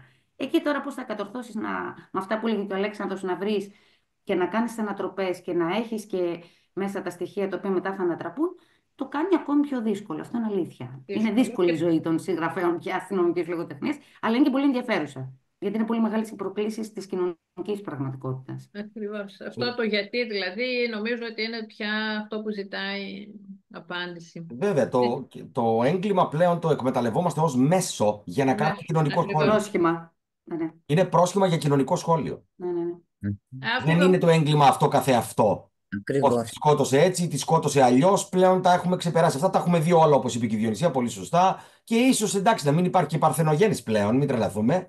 Αλλά εδώ υπάρχουν κάποιες κυρίες οι οποίες ήταν πολύ μεγάλες στη συγγραφή και μάλιστα ήταν Golden Age of Detective Fiction στην Αγγλία, δηλαδή δεκαετία 30, όπως η Dorothy Sayers, η οποία είπε ότι κάποια στιγμή θα στερέψουν οι ιστορίες. Δεν θα μπορούμε να πετύχουμε μυστήριο. Θα στερέψουν. Δηλαδή θα μας προλαβαίνουν οι αναγνώστες. Θα μας έχουν πάρει πρέφα. Λοιπόν, Θέλω δεν είναι μακριά. να σε ρωτήσω κάτι γι' αυτό. Επειδή παρατηρώ, εσύ τώρα είσαι και πιο σχετικός, γιατί είσαι και στα εκδοτικά, είσαι και θεωρητικός, γράφεις και ο ίδιος, τα έχεις όλα μαζί. Το βλέπω και στον εαυτό μου, δηλαδή το βλέπω και στην αγορά γενικώ, ότι επειδή ακριβώς νιώθουμε να μας στερεύουν, αρχίζουν λίγο και σπάνε τα σύνορα μεταξύ αστυνομικής λογοτεχνίας και επιστημονικής φαντασίας. Δηλαδή, αρκετοί αστυνομικοί κινούνται λίγο στη δυστοπία, βάζουμε δηλαδή λίγο και με το μελλοντολογικό. Νομίζεις ότι αυτό έχει να κάνει με αυτό το πράγμα, με το στέρεμα? Ότι αρχίζουμε λίγο να εξετάζουμε μια μελλοντολογική κοινωνία, γιατί μας έχει ξεπεράσει η τωρινή. Δεν ξέρω, το παρατηρείς καταρχάς εσύ, είναι. Κοίταξε, τώρα υπάρχουν διάφοροι τρόποι που μπορεί να κινηθεί ένα συγγραφέα. Το να προσθέσει προφανώς νιώθει φιλικά με αυτή την κατηγορία, τη λογοτεχνική. Το γεγονός ότι εισάγεται περισσότερη τεχνολογία μέσα, γιατί έχουμε πλέον συγγραφείς οι οποίοι λειτουργούν όπως η σκαρπέτα της Cornwell, της Πατρίσια Cornwell, που είναι ιατροδικαστήνα και χρησιμοποιεί τεχνολογία. Έτσι. Υπάρχουν παλιοί αντίπαλοι του Άρθουρ Κόναν Ντόιλ, του Σέρλοκ Χόλμς δηλαδή, με δικό του ήρωα, ο οποίος ήταν ιατροδικαστής, δηλαδή τα έκανε όλα τυπικά, με πειράματα. Έχω κάνει μετάφραση ένα τέτοιο λογοτεχνικό βιβλίο, είναι του Ρίτσαρντ Όστιν Φρίμαν, ο Dr. Thorndike. Έγραφε ακριβώς την ίδια περίοδο με τον Χόλμς και τον ζήλευε τον Ντόιλ. Καλός ήταν, ικανότατος, αλλά ήταν στη σκιά του γιατί ο άλλος έσκιζε. Να το πω με απλά λόγια. Ήταν πάρα πολύ καλός, ο Χόλμς ήταν παγκόσμιο φαινόμενο κτλ. Λοιπόν, έχουν δοκιμαστεί διάφοροι τρόποι. Ο Φρίμαν, για να μπορέσει να δημιουργήσει κάτι μοντέρνο, έκανε την ανεστραμμένη αστυνομική ιστορία. Δηλαδή, έλεγε στις πρώτες σελίδες ποιος είναι ο δολοφόνος. Άλλο κόλπο. Για να μπορέσει να φρεσκάρει λίγο το στυλ του ενίγματος. Ναι. Γιατί και τότε, φανταστείτε, με τη ροή. Έβρεχε βιβλία τότε. Δεν ήταν τα πράγματα. Έχουμε τεράστια είχαμε παραγωγή, ειδικά σε αγγλοσαξονική, όπως Αγγλία, Αυστραλία και οι Ηνωμένες Πολιτείες. Χαμός γινόταν. Χαμός. Κάπου φοβόντουσαν ότι οι ιστορίες δεν θα είναι το ίδιο ελκυστικές όπως ήταν στην αρχή. Αυτό είναι λογικό. Τώρα, επιστημονική φαντασία, αν κάποιος εκμεταλλευτεί τον χρόνο τελείως διαφορετικά, του δίνει μεγάλα πλεονεκτήματα. Δηλαδή, φανταστείτε σε μια κατάσταση όπως το 1984 του Orwell ένα έγκλημα. Ή όπως το Fahrenheit 451 ένα έγκλημα του Bradbury. Ή μιλάω για κλασικά έργα λογοτεχνίας, τα οποία είναι με δυστοπίες. Έτσι. Λοιπόν, φανταστείτε το ότι. Αλλά δεν πάβει να υπάρχουν συγγραφείς, δεν πάβουν, οι οποίοι εκμεταλλεύονται την τεχνολογία που έχουμε σήμερα για να φρεσκάρουν αστυνομικό αφήγημα παλιά. Δηλαδή, έχουμε συγγραφείς που γράφουν για πρωτονοτάριο στο Βυζαντινό στρατό ως detective. Ναι. Έχουμε Ρωμαίους εκατόνταρχους που παίζουν το ρόλο του detective. Έχουμε. Δεν μπορείτε να φανταστείτε. Η Έλλη Πίτερς είναι στη Ρώμη, η συγγραφέας. Ο δικός μας, με το Ευαίνινο Λάουτο, πώς λέγεται, που έγραφε Βυζαντινό μυστήριο. Ναι, υπάρχουν πολλά και πολλά παιχνίδια υπάρχουν. Λοιπόν, εντάξει, πέρα από τα παιχνίδια. Κοιτάξτε, μετά πάμε σε αφηγηματικά παράγωγα. Εμείς της δημιουργικής γραφής μπορούμε να κάνουμε παιχνίδι, μπορούμε να κάνουμε σε ιστοσελίδα, μπορούμε να κάνουμε ψηφιακό, μπορούμε να το κάνουμε επιτραπέζιο, καρτοπέχνιδο. Τα σενάρια είναι σενάρια. Σενάρια, ακριβώς. Τα γράφεις και τα εκμεταλλεύεσαι ανάλογα. Δεν έχουμε πλέον μόνο το έντυπο με τη μορφή της μυθοπλασίας. Οπότε συναντάς τέτοιες περιπτώσεις επιτυχημένων έξυπνων σενάριων παντού, σε πολλές περιπτώσεις. Εγώ θέλω λίγο να ρωτήσω για τη σειρά μυστηρίου που έχετε, τη Φεντόρα. Και έχουμε και έναν εδώ συμμετέχοντα σε αυτά τα βιβλία σας. στο αντίθετο ημισφαίριο. Ποια είναι τα θέματα που προτιμάνε οι συγγραφείς, οι νέοι συγγραφείς? Κοίταξε, τώρα στο Θεσσαλονίκη Νουάρ είπαμε ότι θα γράψουμε για τη Θεσσαλονίκη. Για τη Θεσσαλονίκη Θα και γράψουμε... τι περιπτώσεις έχουν ασχοληθεί, με τι περιπτώσεις, ανθρωποκτονίες, έτσι. Ξαφανίσεις, πολλοί έπιασαν στο στόμα τους το δράκο του Σεϊξού, τον Παγκρατίδη ως θύμα, έτσι, ή τον Παπαχρόνη από τη Δράμα, ή πολλά. Δεν είναι. Όσοι κινήθηκαν σε ιστορικές καταστάσεις, εμένα προσωπικά σαν Αλέκο μου άρεσαν πάρα πολύ, γιατί είναι και μια αποτύπωση της πόλης για ανθρώπους οι οποίοι δεν ξέρουν τη Θεσσαλονίκη τόσο καλά. Ναι. Και το μοντέρνο, το σύγχρονο το ήθελα επίσης. Γιατί θέλω να δείξουμε και το μοντέρνο προφίλ. Κακό. Με προβλήματα. Να το δείξουμε όμως. Να κάνουμε και την αυτοκριτική μας ωριμότητα είναι αυτό, έτσι.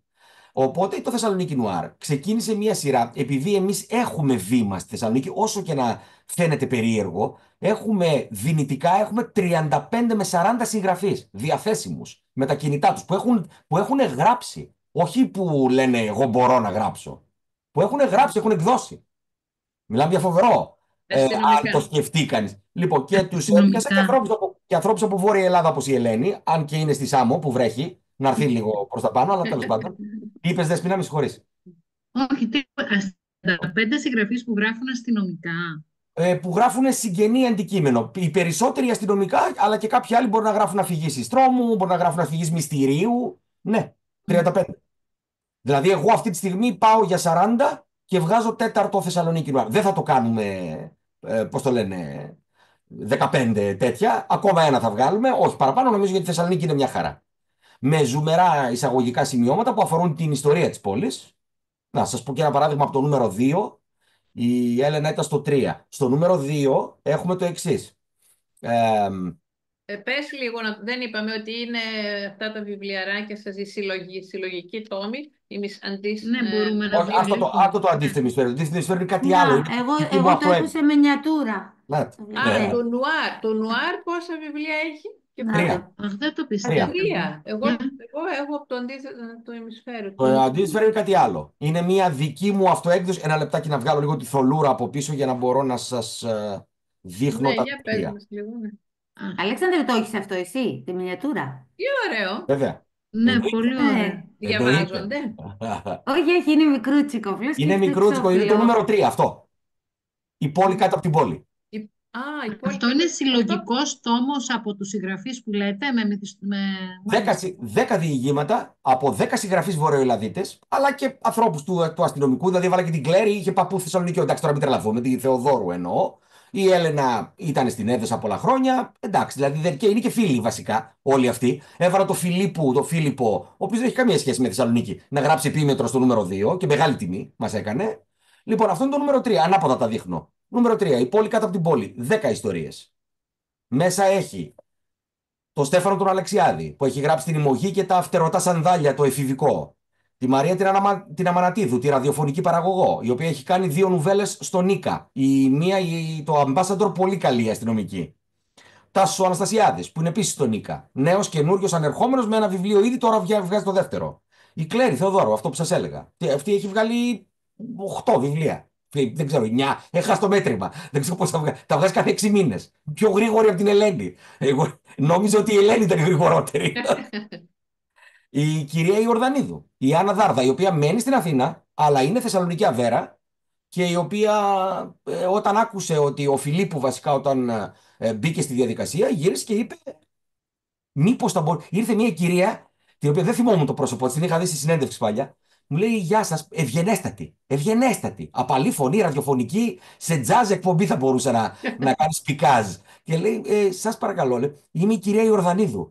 Εγώ ήμουν έτσι, στην Αθήνα ήμουνα. Και η Ελένη κάπου εκεί κοντά ήταν, στο βιβλιοπωλείο ήταν. Λέω, κυρία Ιορδανίδου, μεγάλη μου τιμή, σας φίξω το χέρι. Αυτή ήταν όλα καλά. Δηλαδή, καημένη σου λέει, οκ, μήπως θα μπορούσα να γράψω. Τι λέτε, λέω, τι πλάκα κάνει. Πάμε. Και της είπα, λέει, δεν θέλω, λέει, πρώτη. Δεν υπάρχει λόγος. Λέω, κοιτάξτε, δεν είναι σχολικό το βιβλίο. Σε παρακαλώ, επειδή είμαι ο καλύτερος, βάλε με πρώτο. Ναι. Αλλά λέω, είναι ορισμένα θέματα τα οποία είναι εμβληματικά, ρε παιδί μου, θα σας ξεκινήσω εσάς. Και μου λέει εντάξει, σε ευχαριστώ. Εντάξει, να είστε καλά. Και έγραψε μια ιστορία πολύ καλή. Πολύ καλή. Δηλαδή περιέγραψε τη Θεσσαλονίκη τη νύχτα όπως την περπατούσαμε εμείς όταν ήμασταν φοιτητές και λίγο μετά. Δηλαδή άψογοι, άψογοι. Μάλιστα. Υπάρχουν παιδιά. Άρα δεν είναι από κείμενα μαθητών σου στα εργαστήρια. Όχι, όχι, όχι. Σας είπα, έχουν εκδώσει όλοι. Καλά, μπορεί κάποιο να ήταν μαθητής μου και να έχει εκδώσει κιόλας. Αλλά ναι, ένας από αυτούς στο νούμερο 1 που έχω γράψει κι εγώ, ο Μάνος Αποστολίδης, ήταν μαθητής μου. Είχε έρθει σε εργαστήρια. Ναι, τους έχεις κάνει μέσω της λέσχης σας, έκανες κάλεσμα δηλαδή. Κοίταξε, εγώ εκτός από άνθρωπος ο οποίος, μάλλον να το θέσω διαφορετικά, επειδή είμαι αρκετά μεγάλος και η Θεσσαλονίκη μεγάλη είναι, αλλά όχι τόσο μεγάλη. Ξέρω πολύ κόσμο, να σου το πω ως εξής. Ξέρω όλη την παράγκα που λένε εντός εισαγωγικών τη συγγραφική και από τότε που ασχολήθηκα με τη δημιουργική γραφή, ξέρω και με ξέρουν όλοι. Όταν μπήκα σε αυτό το αντικείμενο, όλοι γνώριζαν ότι ασχολούμαι με αυτό, γιατί είμαι από παλιά δημιουργικά σε διάφορα φεστιβάλ φαντασίας όταν ήμουν πιτσιρικάς κτλ. Γνωριζόμαστε και μεγαλώσαμε μαζί. Οπότε τι έκανα. Πήρα ένα τηλέφωνο, βρήκα από Facebook, γνωρίστηκα με κάποιους, επικοινώνησα μαζί του, δώσε μου το email σου, δώσε μου το κινητό σου. Εντάξει, εντάξει. Μιλούσαμε τηλεφωνικά με τον υποψήφιο συγγραφέα. Εγώ δεν έκανα 11 προσπάθειες, 10 έκανα και οι 10 μου λέγανε ναι. Προφανώς οι άνθρωποι ήταν μεγάλη του τιμή και μου λέγανε ναι, γιατί να μην γράψουμε για σένα. Δηλαδή εννοώ ότι δεν ξεκίνησαν από 30 άτομα και όποιος κάτσει. Τους πήρα τηλέφωνο και τους λέω: ακούστε, θέλω να κάνω κάτι για τη Θεσσαλονίκη, θέλω να μείνει αυτό για τη Θεσσαλονίκη, θέλω να αποκτήσει ένα σημείο 0 στην αφήγηση μυστηρίου, γύρω-γύρω από την πόλη. Έχουμε θαυμάσια ιστορία, δεν έχουμε να ζηλέψουμε τίποτα.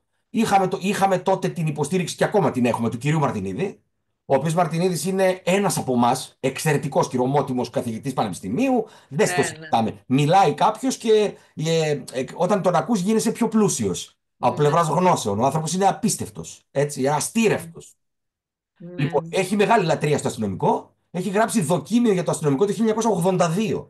Τι να λέμε τώρα. Μια εποχή στην οποία κανένας δεν ήξερε τι του γινόταν στο αστυνομικό. Έτσι, έχει γράψει δοκίμιο. Δοκίμιο.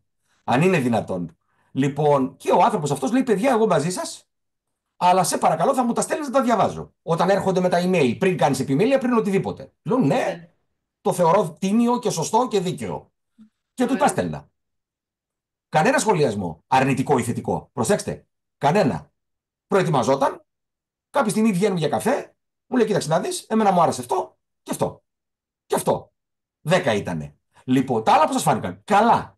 Απλά εγώ ξεχώρισα αυτό και αυτό και αυτό. Ωραία, θαυμάσια. Θα γράψετε επίμετρο για μας. Λέει: το ξεκινάω σήμερα το βράδυ. Ωραία. Μεγάλη υπόθεση. Έτσι κλείσαμε την πρώτη έκδοση. Έρχεται το. Αυτό ήταν το νούμερο 1. Να το. Όχι πούντο.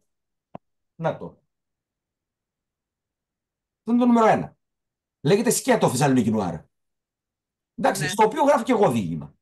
Η Κατερίνα Νικολαίδου, μία αρχαιολόγος και συγγραφέας, έχει γράψει 2 αστυνομικά μέχρι στιγμής. Εκδόσεις Σιδέρη και στο αρχέτυπο σε εμάς. Έγραψε για έγκλημα στο Μπενσουσάν Χάν, το πανδοχείο.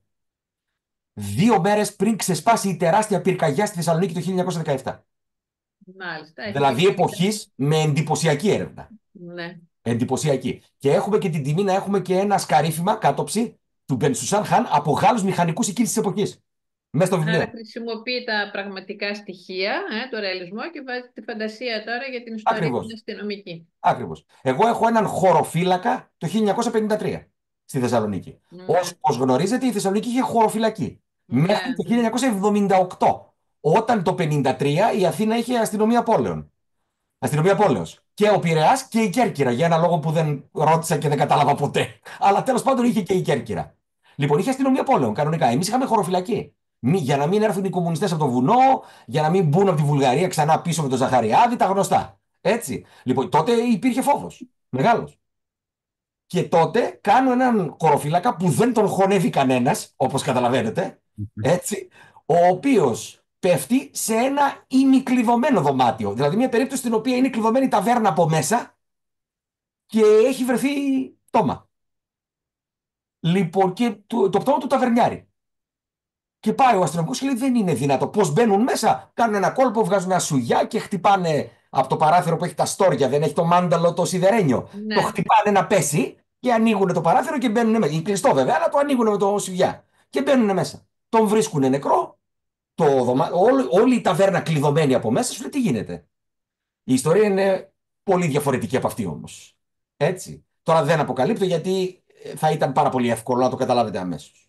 Λοιπόν, και είναι ιστορικά το 1953 μια πολύ ξεχασμένη δεκαετία για την Θεσσαλονίκη. Ξεχασμένη. Το πρώτο κίνητρο, Αλέξανδρε, ποιο ήταν? Ο πρώτος στόχος σας να φωτίσετε τη Θεσσαλονίκη και το αστυνομικό είναι το όχημα τελικώς για να το πετύχετε? Ναι, η αφήγηση μυστηρίου. Εγώ ήθελα κάτι για την πόλη. Ναι, που να Ήθελα κάτι για την πόλη. Επειδή δηλαδή, είμαι γέννημα Θρέμπα και είμαι πλέον 50, όπως καταλαβαίνετε, κάτι πρέπει να αφήναμε. Για αυτή την πόλη έχει ταλαιπωρηθεί πάρα πολύ αυτό και ακόμα συνεχίζει να ταλαιπωρείται. Πολύ μεγάλη ιστορία. Αν τώρα να γραφτεί για το μετρό, ιστορία στο μετρό. Αλέξανδρε, ναι, και να πούμε τώρα, όχι Αλέξανδρε και σε όλους, ότι μέχρι αυτή την απόπειρα του Αλέξανδρου δεν υπήρχε τέτοιου είδους συλλογή για τη Θεσσαλονίκη. Δηλαδή, είχαμε πάρα πολλές για την Αθήνα. Πάρα πολλές. Σε όλα τα επίπεδα, όχι μόνο αστυνομικές, συλλογές διηγημάτων άφθονες. Η Θεσσαλονίκη ποτέ δεν είχε φωτιστεί έτσι λογοτεχνικά με μια συλλογή διηγημάτων, είτε μυστηρίου, οτιδήποτε άλλο. Οπότε για μένα είναι πολύ σπουδαίο αυτό. Μυστηρίου όχι, αλλά ποιος έχει, όχι ο Κοροβέσης. Συλλογικό εννοώ, Αντωνία μου, δηλαδή με πολλούς συγγραφείς. Εγώ δεν θυμάμαι άλλη συλλογή διηγημάτων με πολλούς συγγραφείς, εννοώ, όχι ατομικές συλλογές. Που να αφορούν Θεσσαλονίκη μόνο, έτσι. Ναι, χωρίς να αφορά την αστυνομική, υπάρχει μία πολύ μεγάλη, η οποία λέγεται, θα σας πω αμέσως, είναι του κυρίου Σερέφα. Θεσσαλονίκη, του Σάκη. Πόλη στη λογοτεχνία. Νεότερο είναι αυτό, ναι. Ναι, νεότερο. Παλιό δεν υπάρχει. Ναι. Και εντάξει, επειδή υπάρχει πάρα πολλοί κόσμος ο οποίος ασχολείται με την μυθοπλασία μυστηρίου, άρχισα να παίρνω τηλέφωνα και τους έλεγα μπορώ. Πόσο? 6.000 λέξεις. Εντάξει. 6.000 λέξεις είναι ένα μεγάλο διήγημα. Είναι ζουμερό. Είναι καλό. Αλλά φανταστείτε επί 10 να κάνουμε 60 μαζί με τις υπερβάσεις, τα εισαγωγικά μας κτλ. Να γίνει ένα ωραίο βιβλίο. Που γίνανε σημαντικά βιβλία και σε μέγεθος, δηλαδή όμορφα. Είχαμε έναν επαγγελματία φωτογράφο που μας έκανε φωτογραφίσεις. Μπήκαν όλοι εντελώς δωρεάν στο πλάνο. Γιατί τους εξήγησα το ότι ο εκδοτικός δεν μπορεί να δώσει λεφτά, αλλά μπορεί να δώσει λεφτά από τα κέρδη συμφωνήσαμε για φιλανθρωπία. Εμείς δηλαδή από τα βιβλία αυτά, ό,τι κέρδος παίρνουν οι συγγραφείς, το δίνουμε φιλανθρωπία. Έχουμε κάνει ήδη μία δωροεπιταγή για το νούμερο 1, 600 ευρώ, στο Ίδρυμα Μέλισσα Κακοποίησης Γυναικών στη Θεσσαλονίκη. Μπράβο. Και τα έξοδα ποιος τα πλήρωσε της έκδοσης? Για την έκδοση. Ο εκδοτικός. Όλα τα πλήρωσε αυτός. Όλα. Εμείς δεν δώσαμε λεφτά. Τζάμπα ήταν η έκδοση. Τα πήρε ο εκδοτικός, σου λέει: εγώ θα το βγάλω. Εννοείται ότι θα βγάλω το κέρδος μου, αλλά εσείς θα πληρωθείτε κανονικά και θα πάτε να τα δώσετε όπου θέλετε. Εγώ του είπα: θα μας εκδώσεις, είπα στον εκδότη, γιατί είναι προσωπικός μου φίλος, θα μας εκδώσει μια τραπεζική επιταγή και θα πάμε να τη δώσουμε στο Ίδρυμα με ένα φάκελο και μια επιστολή ότι αυτό είναι για εσάς. Οι άνθρωποι μας ευχαρίστησαν, μου πήραν τηλέφωνο. 1000 ευχαριστούμε. Μια πόρτα λέει να διορθώσουμε με τα δικά στα λεφτά που είναι πολύ παραπάνω από το να διορθώσουμε. Λέει για μας είναι λέει θαυμάσιο. Εν τω μεταξύ ελέγχουμε και τα ιδρύματα γιατί στο Ίδρυμα Μέλισσα υπάρχει υψηλή υποπτία από το Δήμο Θεσσαλονίκης. Δεν είναι δηλαδή ένας απλός σύλλογος που θα μπορούσε χτύπα ξύλο ένας να τα φάει και να φύγει. Τώρα ας πούμε έχουμε μια ομάδα ανθρώπων οι οποίοι χρησιμοποιεί αμαξίδια που είναι παραπληγικοί, τα οποία έχουν έξοδα συντήρησης, αγοράς καινούριων, σέρβις. Καταλαβαίνετε. Στα καινούρια μέλη εντός εισαγωγικών, κακιά η ώρα, πρέπει να δώσουν εξοπλισμό κτλ. Αυτοί χρειάζονται χρήματα, όχι αστεία. Οπότε είπαμε ότι παιδιά μαζευόμαστε. Καλά κάνετε, βέβαια. Ναι. Και είχε πωλήσεις το βιβλίο. Είχε πωλήσεις. Ναι, πηγαίνει πάρα πολύ καλά. Και τα τρία πηγαίνουν πάρα πολύ καλά. Έχουν μείνει πλέον στο παρασκήνιο ως Θεσσαλονίκη Ουνοάρ και μπορεί κάποιος. Δεν παλιώνουν δηλαδή. Πλέον τα αγοράζει κάποιος. Ναι. Ήθελε να έχει άποψη για τη Θεσσαλονίκη. Έτσι. Πολύ ωραία. Άλλος θέλει να ρωτήσει. Ήθελα να ρωτήσω, επειδή η Θεσσαλονίκη έχει και αρκετούς ερέους, έχει και ιστορίες που... η ιστορία της Θεσσαλονίκης δηλαδή μέσα έχει και κάποιους ερέους. Αφού έχει γράψει η Φανή και Χαγιά μέσα. Η Φανή και Χαγιά. Έγραψε και ναι, αυτό το γνώριζα. Λέω κάτι άλλο που έχει σχέση με την πόλη μας ίσως, ή όνομα ή ιστορία. δεν έχω κανένα απολύτως πρόβλημα να σκάσει να εμφανιστεί ο συγγραφέας και να μου πει θα σου δώσω λίγες Σέρρες και πολύ Θεσσαλονίκη. Θα είναι έτσι το πλέξιμο της ιστορίας. Κανένα θέμα. Κανένα. Όπως και αν μου έλεγε θα σου δώσω λίγο Ηράκλειο και πολύ Θεσσαλονίκη. Αν το γράφω Μάνος ή ξέρω εγώ λίγο Ρέθυμνο και πολύ Θεσσαλονίκη. Και πάει λέγοντας. Δεν έχω κανένα πρόβλημα. Η πόλη δικιά μας Πολωνών. Που παλιούς δικιά μας. Θεσσαλονίκη θα πάρετε ένα κείμενο. Μένα με ενδιαφέρει το πώς τη βλέπει και το μάτι του επισκέπτη. Πώς τη βλέπει το μάτι που την είδε λίγο και την αγάπησε. Που την είδε λίγο και την μίσησε, αν θέλεις. Με ενδιαφέρει πολύ. Ακριβώς. Να πω κάτι στο Μανώλη. Μανώλη, θες να μας γράψει το chat την ιστοσελίδα σου? Θα βρούμε τα κείμενα. Στο Facebook θα με βρείτε. Α, ποιο είναι, ναι, να μας το πει. Μανώλης Βραχνάκης. Ωραία. Όπως το βλέπουμε τώρα γραμμένο. Πού το βλέπετε, παιδιά? Όπως εμφανίζεσαι στο... Θα βάλω τη διεύθυνση. Βάλε το σύνδεσμο. Ναι. Επίσης, στο Ακαδέμια θα βρείτε πολλά κείμενα δικά μου. Α, ωραία. Το Ακαδέμια. Το Ακαδέμια, ναι. Ακαδέμια. Εδώ τα έχουμε τα στοιχεία. Ωραία. Μανώλη, σου στείλε έτοιμα φιλίας, να ξέρεις. Και το δωμάτιο. Εδώ όμως δεν φαίνεται. Θα βγάλει στο τέλος και όλα και μπορώ να αναρτήσω. Εδώ δεν βλέπουμε του Μανώλη. Τώρα θα το γράψω. Ωραία. Θέλει κάποιος να ρωτήσει? Έχετε κάποια άλλη απορία, κάποια ερώτηση? Θέλετε να κάνετε στον Αλέξανδρο? Οτιδήποτε και περί της συγγραφής αυτού του τύπου των ιστοριών, ίσως να μπορώ να βοηθήσω με τα θεωρητικά δηλαδή περισσότερο. Ναι. Ό,τι θέλετε. Υπάρχουν δοκίμια. Εγώ ετοιμάζω ένα δοκίμιο. Θα βγει βιβλίο από το αρχέτυπο. Θα λέγεται 10 δοκίμια για την αστυνομική λογοτεχνία. Το οποίο θα περιλαμβάνει 10 δοκίμια παγκοσμίου φήμης συγγραφέων, οι οποίοι αναφέρουν πράγματα για το αστυνομικό, και 10 αντίστοιχες αναλύσεις από εμένα, ζευγαρωμένες ένα με ένα με το καθένα. Θα είναι ένα πολύ ωραίο εγχειρίδιο για κάποιον ο οποίος θέλει να αποπειραθεί να γράψει, γιατί θα διαλέξω τα κατάλληλα από το 0, να το πω έτσι, μέχρι και λίγο πιο περίεργα κόλπα σε κάποια papers, ας πούμε, των γνωστών συγγραφέων. Υπάρχουν εξαιρετικά, τα οποία έχουν γραφτεί από 19ο αιώνα έως και σήμερα. Ναι. Καλά, η θεωρητική σήμερα, παιδιά, έχουμε ολόκληρη κατηγορία. Στα πανεπιστήμια έχουμε. Δηλαδή, μόνο εδώ δεν έχουμε. Εγώ θα είμαι ο πρώτος καθηγητής σε ελληνικό πανεπιστήμιο που θα διδάξει αστυνομική λογοτεχνία του χρόνου. Ωραία, με το καλό. Και αφιερωμένο μάθημα. Είναι αγγλόφωνο για πολίτες εκτός Ευρωπαϊκής Ένωσης. Δηλαδή, δεν μπορούν να το παρακολουθούν Έλληνες αυτό. Ναι. Ωραία, εγώ έχω ακόμη μία ερώτηση. Λίγο να μας πεις για τον ήρωα, για τον πρωταγωνιστή. Ποια είναι τα βασικά χαρακτηριστικά της προσωπικότητάς του? Λίγο πολύ ξέρουμε πώς τους κτίζουμε τους άλλους μυθοπλαστικούς ήρωες. Αυτοί έχουν κάποιο μυστικό? Είναι κάτι που πρέπει να έχουν? Όχι. Είναι ένας ήρωας όπως όλοι οι άλλοι. Εάν θέλετε να μου πείτε ότι υπάρχει και κάποια σχετική γνώση πρωτοκόλων έρευνας και τα λοιπά, ναι, εντάξει, αυτό θα το καταλάβω. Εμείς έχουμε εδώ στη Θεσσαλονίκη έναν και η Ελένη τον ξέρει και από Αθήνα τον παίρνουν τηλέφωνο και τον αγαπάνε πάρα πολύ, ο Γιώργος, ο οποίος είναι εδώ στην Διεύθυνση Ασφάλειας, τον οποίο τον παίρνουν και του λέμε εσύ αυτό. Είναι ο τροφός όλων μας. Ναι, και είναι, όχι, μην το κάνεις, λέει στη συγγραφέα, γιατί? Λέει, δεν γίνεται αυτό. Είναι ο μέντοράς σας δηλαδή. Ναι, είναι μέντορας, γιατί πρέπει να μάθουμε τη σωστή διαδικασία.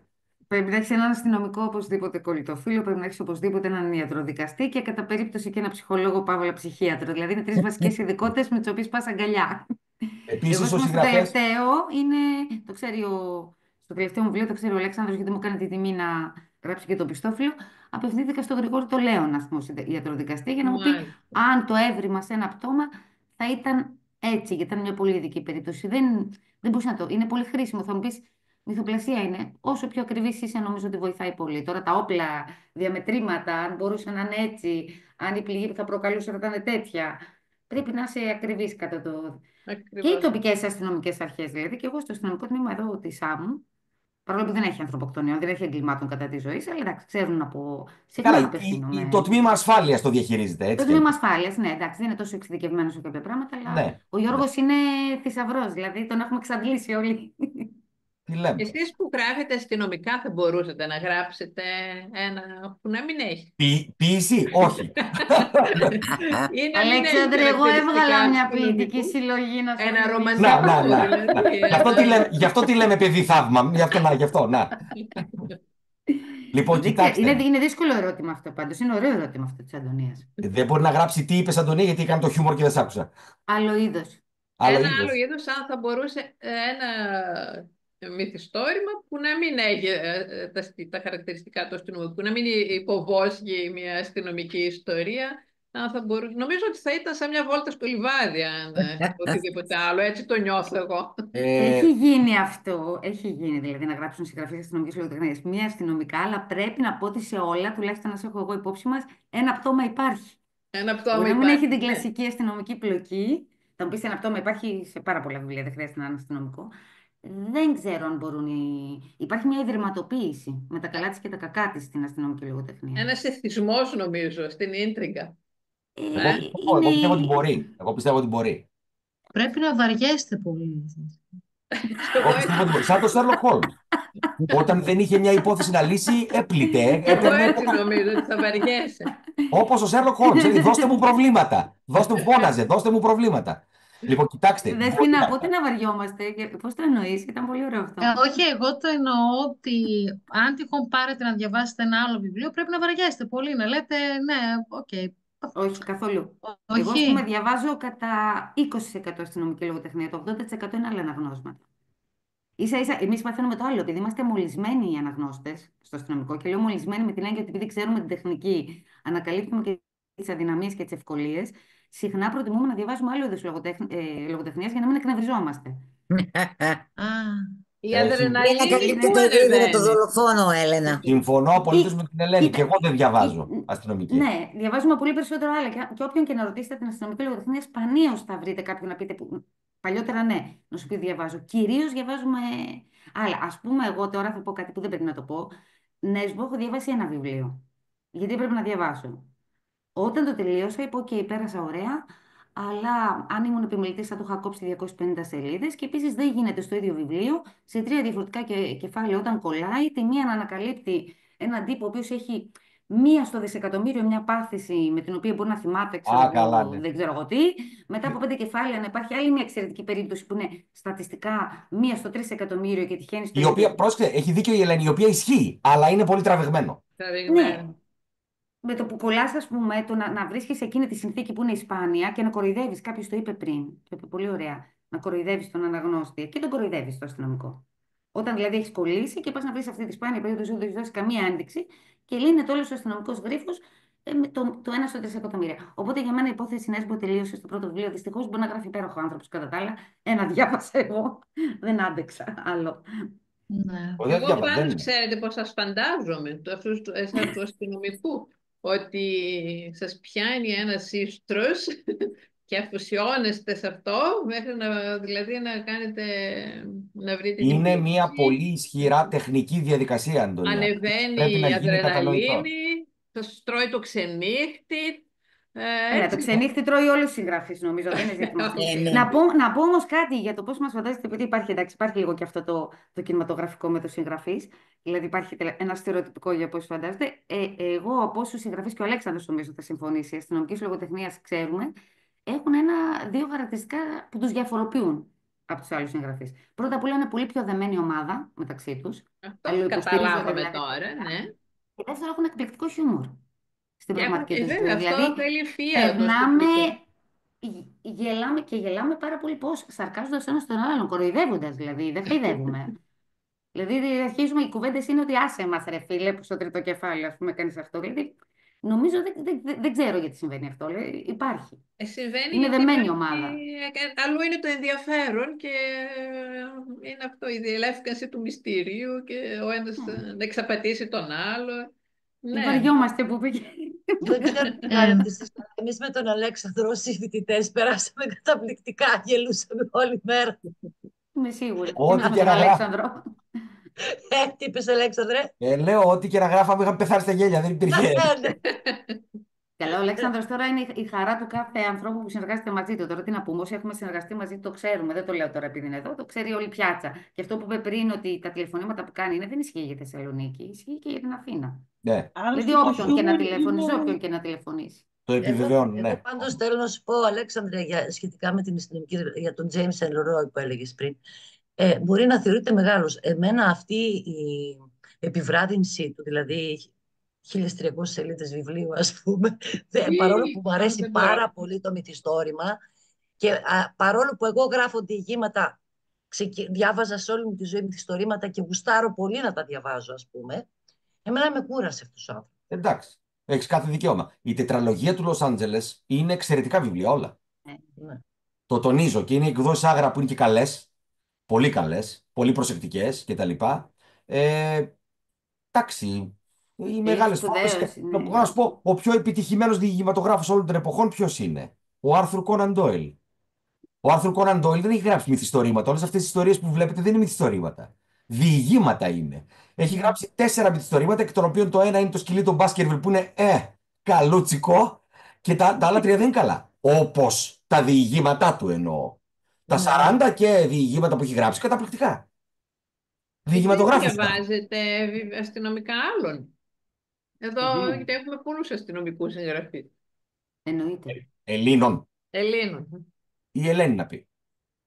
Εγώ διαβάζω. Καταρχάς, ούτως ή άλλως στέλνουμε ένα στον άλλον τα βιβλία μας.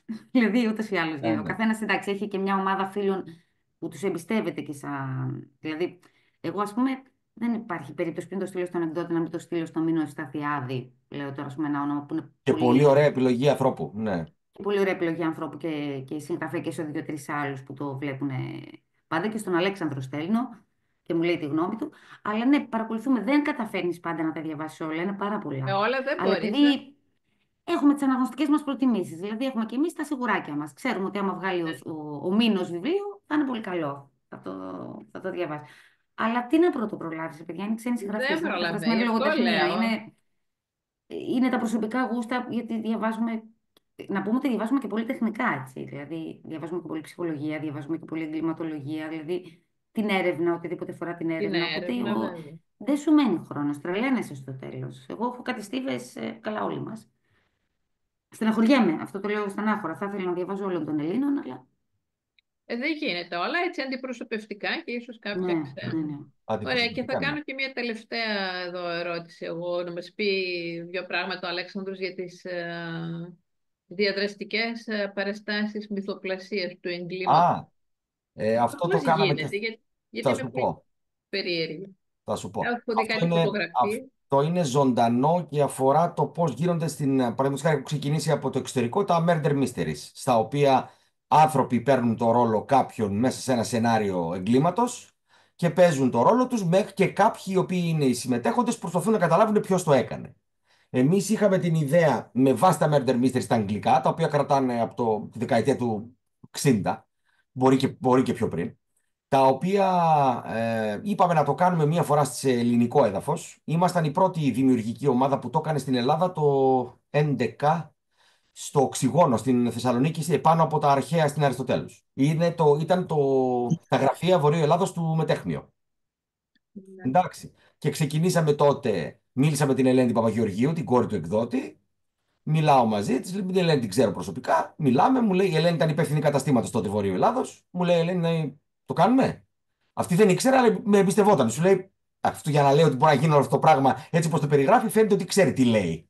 Οπότε τη λέω: να το δοκιμάσουμε. Αν μη τι άλλο, να το δοκιμάσουμε. Είχε ένα πατάρι με 40 καρέκλες. Ερχόντουσαν, αγόραζαν το βιβλίο. Και αγοράζοντας ένα βιβλίο, ένα αντίτιμο, εν πάση περιπτώσει 10 ευρώ, 12 ευρώ, μπορούσε να πάρει και 2 μικρά βιβλία, ας πούμε. Είχε το δικαίωμα να συμμετέχει εντελώς δωρεάν στην παράσταση.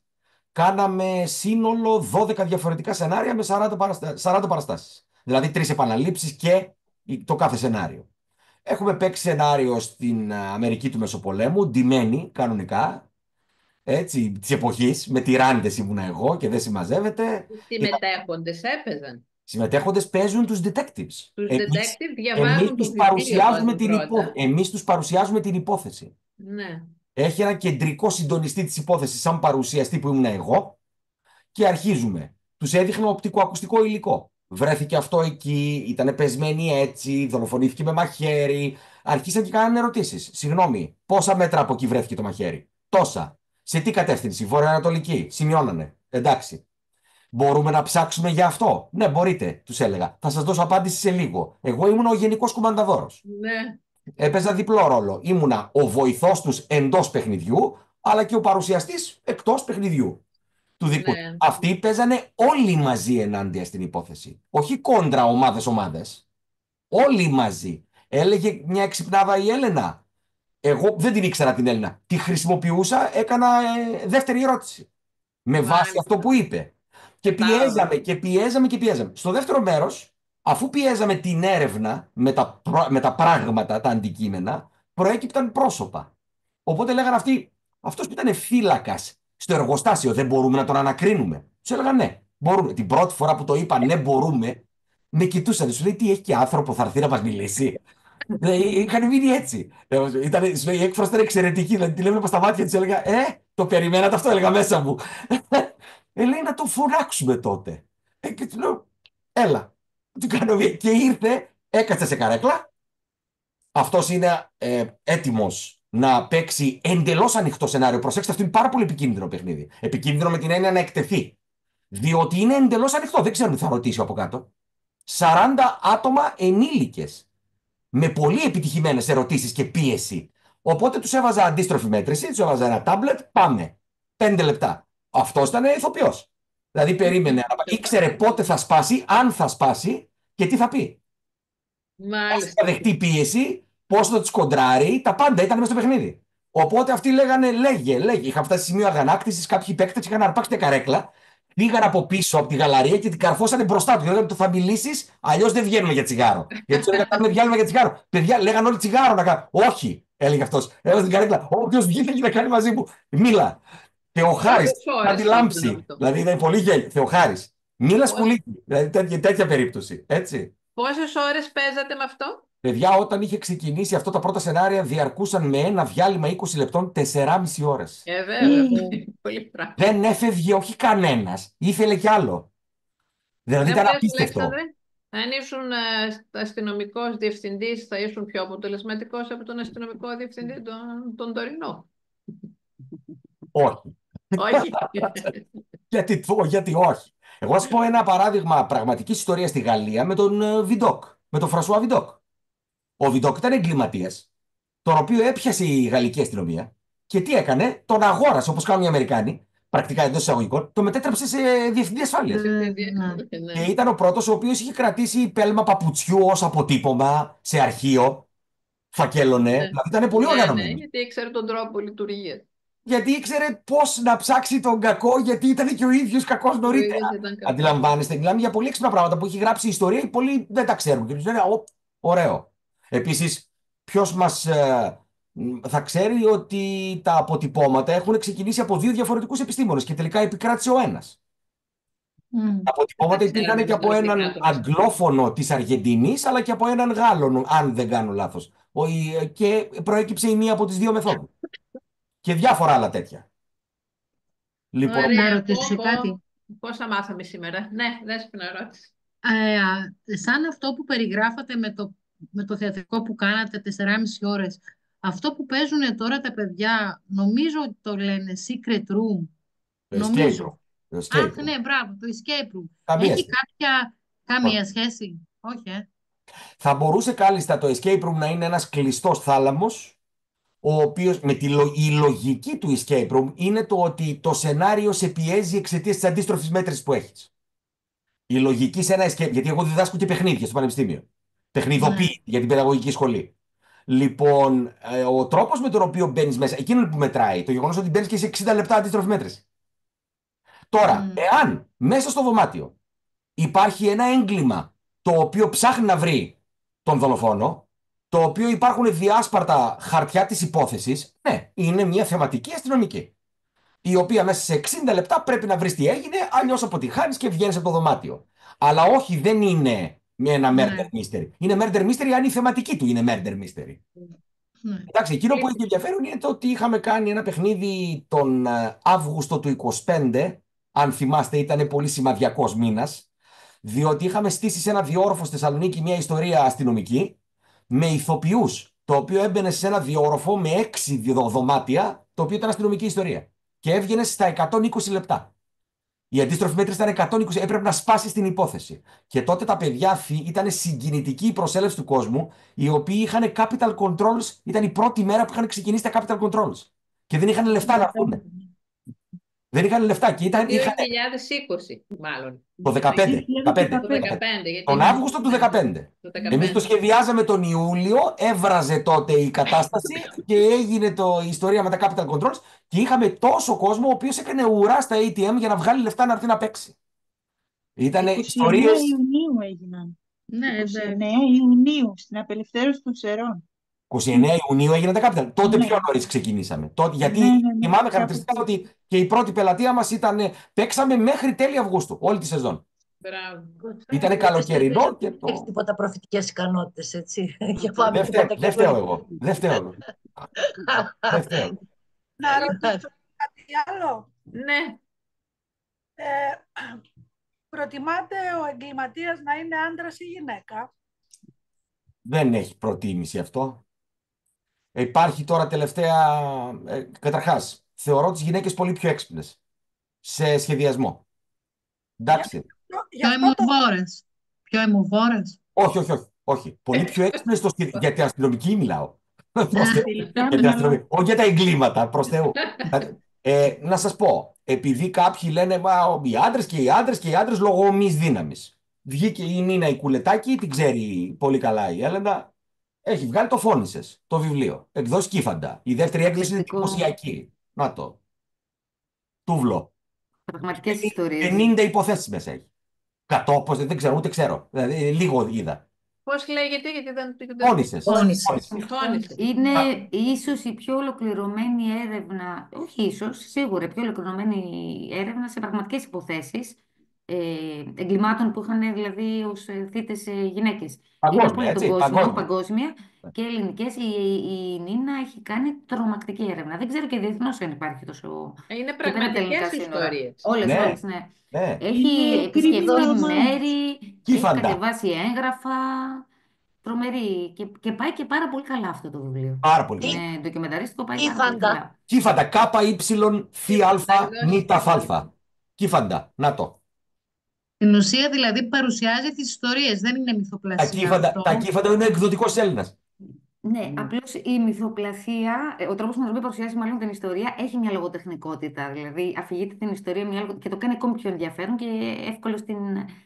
Βάζει λίγο, επειδή είναι και συγγραφέας η ίδια η Νίνα, βάζει έτσι μια ατμόσφαιρα πολύ ωραία. Το διαβάζεις, απίστευτη έρευνα, απίστευτη. Επίσης, να σας πω και κάτι άλλο. Αυτό το βιβλίο.